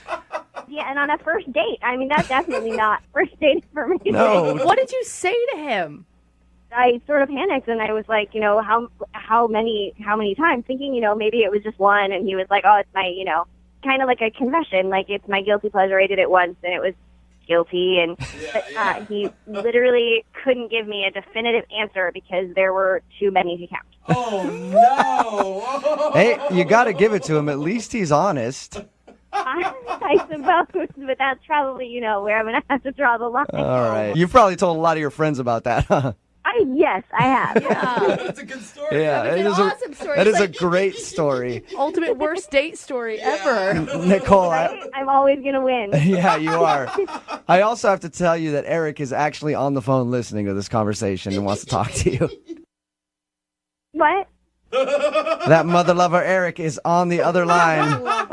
Eric, where are you at? Oh man, this is so misunderstood. There's such a misunderstanding here. Come on. There's a misunderstanding. You said that your guilty pleasure was being with married women. I don't. No. First of all, I misunderstood what you meant by guilty pleasure. Obviously, Yeah, I guess. Understand that. I thought she was like, "What's something you kind of feel like you may have been guilty of in the past that you want to admit to me?" And I was like, "Oh, That's a Oh, yeah. I do married women. It's my thing. What about you? It's not like I date married women. I've had a few experiences where married women have been attracted to me. It's not like I always follow through. She's making it sound a lot worse than it really is, actually. Dude, you didn't really sound overly, remorseful about it. It was a pleasure. It's really pleasure. It's something you enjoyed. Well, I mean, it just happened a couple of times. Dude, you're an a-hole. You can't go around doing married women and then have other women think that that's okay. I mean, in all honesty, married women are attracted to me, so it's more their fault than it is mine. What are you going to do, right? Hey, if a married woman throws herself at you, you have to do it. You have no choice. Eric, so when you told us about your date, you didn't mention this conversation at all. Did this not seem like a big deal to you when you said that? I didn't think it was. What? How do you not think it is? I don't know. It happened a few times in the past, and for the record, I don't think any husband has ever known about me. Oh my gosh, that does not make it Good. better. That makes No. it perfectly okay. No. I'm No. 100% serious. That's not actually where the problem lies. Why would she You- ever believe that you're not one big lying cheat after you admit something like that on a first date? I don't think Eric's a liar. I think Eric is maybe honest to a fault. I think you can trust Eric, Nicole. That's one thing. But I think that's accurate. I think he would cheat, but he would tell me. Right. Yeah, I'm not good really point. sure that that's a win-win situation. Oh, man. Oh, dude. I shouldn't have even brought it up. No, you definitely shouldn't have brought that up. I mean, again, it's not like I'm out looking for married women. I seem to drive. My bike attracts a lot of married women. Oh, there it is. Oh, there it is. I Married don't know. It's Wow. not my fault. It just happens. It just seems to happen to me a lot. That's all I was kind of saying. Is that married women seem to come on to me a lot. Like, You're not making this any better at all. yeah, I mean that's why it's a guilty pleasure because I feel kind of guilty. That makes sense. You want to save your affinity for having sexual relations with married women until you guys are already dating for a little while, Eric. It's too early on a first date. Honestly, Nicole, I thought we had a great time that night. I mean, aside from the bike and this misunderstanding in our conversation, I really think you're awesome. You're adorable. I don't know. You seem like someone I could definitely hang out with if you wanted to go out again. He feels that way about you, Nicole, and you're not even married. That shows how much he cares. Yeah. Nicole, would you like to go out with Eric again? We'll pay for a second date. Do it. Don't you dare do it. That's the biggest red flag ever. I really don't think so. I appreciate the offer though. All right. You sure? Oh my gosh, yes. I'm pretty sure. Yeah. Okay. Maybe you can hit him up later on down the line when you're married. Brooke and Jubal in the morning.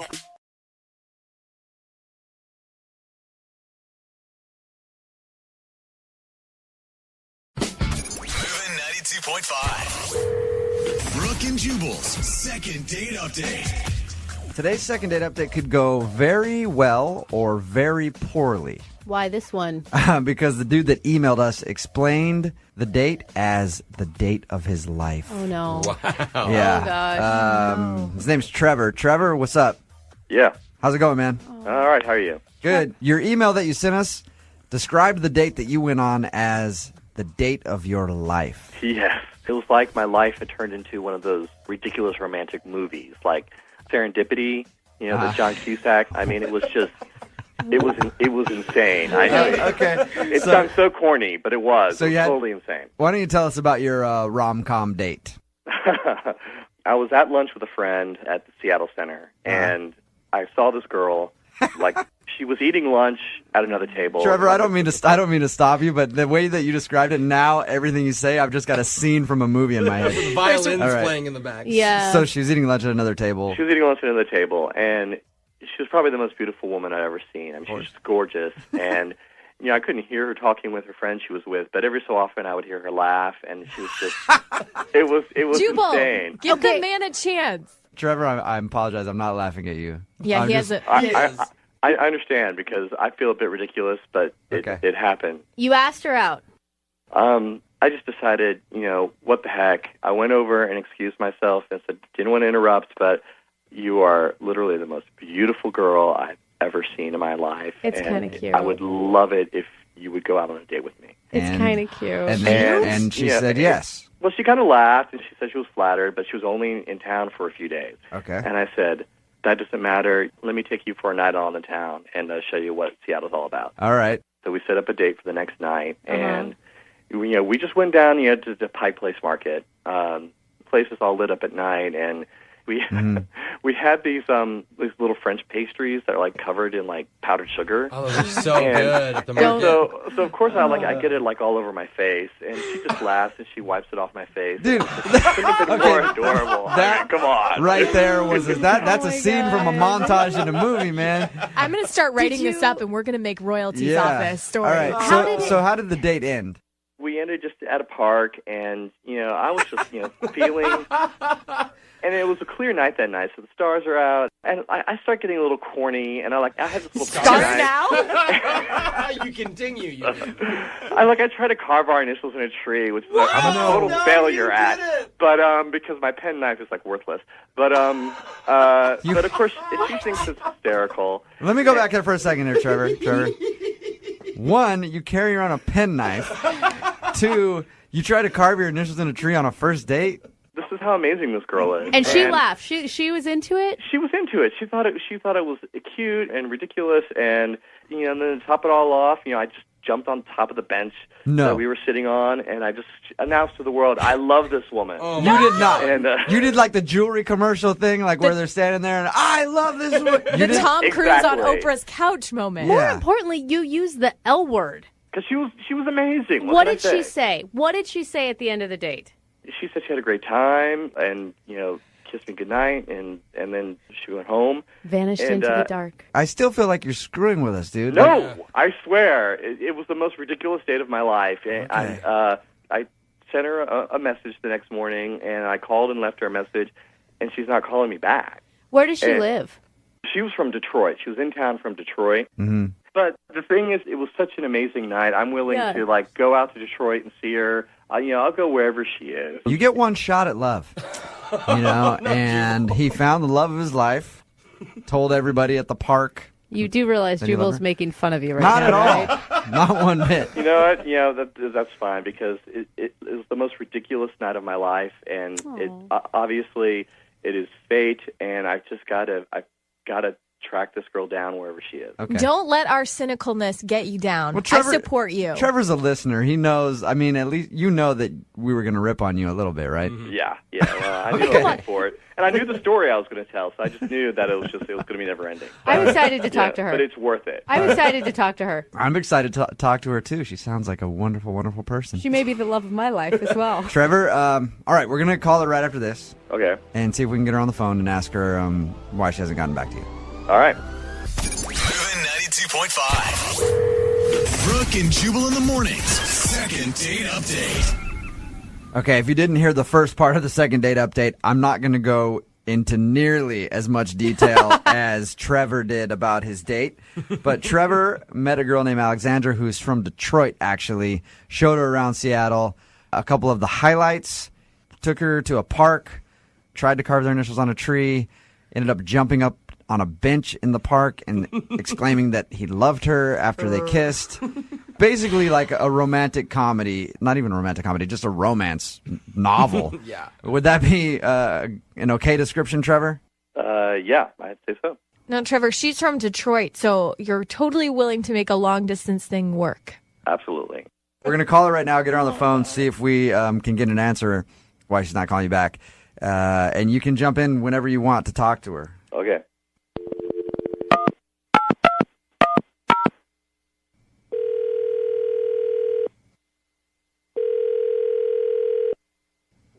Hello? Hi, can I speak to Alexandra, please? This is Alexandra. Hey, how are you? This is Jubal from Brooke and Jubal in the Morning. I'm moving 92.5. I'm sure you probably have no idea who we are. No. Okay. We host a morning radio show in Seattle, Okay. and we wanted to call you to ask you a couple questions about a mutual friend. Oh. When you were in town here in Seattle, you met a guy named Trevor, Yeah. and you guys had a kind of an evening out together, right? Yeah. Oh my God. Things just get more intense Yeah. with Trevor, don't they? We're calling to ask you why you haven't called Trevor back. You're calling to ask me why I'm. This is weird. I know. Is it any weirder than your first date? Come on. Here's what this is. We do a thing on our show called the Second Date Update. We're basically just calling you to ask you why you haven't gotten back to him. Oh, well, I mean, it's really hard. I'm in Detroit. Did you like him when you went out with him? Yeah, I did. I mean, at first I was like a little bit, it's not what I'm used to, like someone being so intense so quickly. Yeah. Yeah. But, I mean, as long as he wasn't like 100% serious about jumping up and declaring his love on a first date, like if it was just kind of for fun, I had a really good time. But, you know, you say it's just because of long distance, but didn't Trevor make it completely clear that he would do anything to make this relationship work? Yeah, he did, but it was a first date. Yeah. Yeah. If I lived in Seattle, maybe things would be different. Okay, I so don't it's, know. Alexandra, it's solely the Detroit-Seattle thing that you don't live here. That's it. I would definitely, if I lived in Seattle, go out with him again. Okay. Alexandra, distance shouldn't matter. I know, but I like Alexandra, that this job. is Trevor. Oh, hi. Hi. Yeah. I didn't know that you were on the phone, too. Oh, my God, I'm so embarrassed. Yeah. No, Trevor is on the phone. Trevor is smitten. Alexandra, I think you know, I had the best date. One night, it just can't be enough. It just there was something magical there. I mean, I know that sounds incredibly ridiculous to say, but Alexandra, I would move heaven and earth to have a second date with you right now. Oh, my God. Come on, Alexandra, Alexandra. you should see the faces of everybody in the room because we're all women. You should see the faces, though, of like Brooke and Lydia seriously melting. Now, is that too much for you, or did you find that romantic, too? I have to say, I wish you could see my face right now because I'm totally bright red. I'm so embarrassed, but like that just touches. I don't know. Yeah, Alexandra, I'm sorry worried, to pick Trevor, that you're gonna maybe expect too much too soon. But how could I say no to? No sort of expectations. No expectations. If it was a fluke and our second date is like a complete disaster, you'll never hear from me again. But it's just. It was just too. I mean, I know I came on like super intense, and like I jumped up on park benches and ruined trees, but it was just I don't know. It was just such a crazy night, and I just feel like you just can't let something like that just happen once. That there's got to be more, and you need to go for it. Alexandra, Yeah. do you believe in love at first sight? don't know. I used to think I did, and now I don't, but do you? I feel like I'm in the Twilight Zone right now. This is so weird. All right. I told these guys earlier, Alexander, that I never even thought about it twice before. But when I saw you at lunch that day, I know it seemed like a line, but it was also true. You are the most beautiful woman I've ever seen. And if I need to fly up to Detroit for a weekend to have a second date with you, then I will come out to Detroit. I don't know what will happen after that, but something has to happen. So, if whatever I need to do, I will make it happen because you are amazing, and I want the second date. At the end of these second date updates, Alexandra, since you're not familiar, we always pay for the couple to go out again if they want to go out again. It'd probably bankrupt the radio station to pay for a plane ticket because we don't have a lot of money here. We could buy dinner in Detroit. Come on. Well, I was saying dinner. Yeah, plane ticket I said we can't do. Oh, okay. If he can get himself out there, yeah, we'll pay for dinner. And in Detroit, with your economy, it's probably like $5 anyway, right? So it's like living in a developing country. Oh, that's so mean. but we'll pay for dinner for you guys if he can come out there. Would you be interested if he flies out there to go out with him? Yeah, definitely. Oh, that's so cute. Yes. We have to get an update of how the second date goes on this one. Oh, definitely. I think something could come of this. Yeah. I really do. I'm not a love at first sight girl, but I'm an incredibly amazing attraction at first sight that can turn very easily into love type of girl. I now understand why romantic comedies do so well. Because people buy into them completely. But maybe every once in a while a romantic comedy is actually based on real life. It has to come from somewhere. It's not a romantic documentary. All right. Hey, well, congratulations, you guys. Alexandra, now that you know that Trevor is going to come there, you guys have to sort it out and get back to us and let us know what happened after your date, okay? Okay. Oh, my God, I'm excited. I love love. Yeah, me too. Oh, God. Brooke and Jubal in the morning. Girl and she's on fire.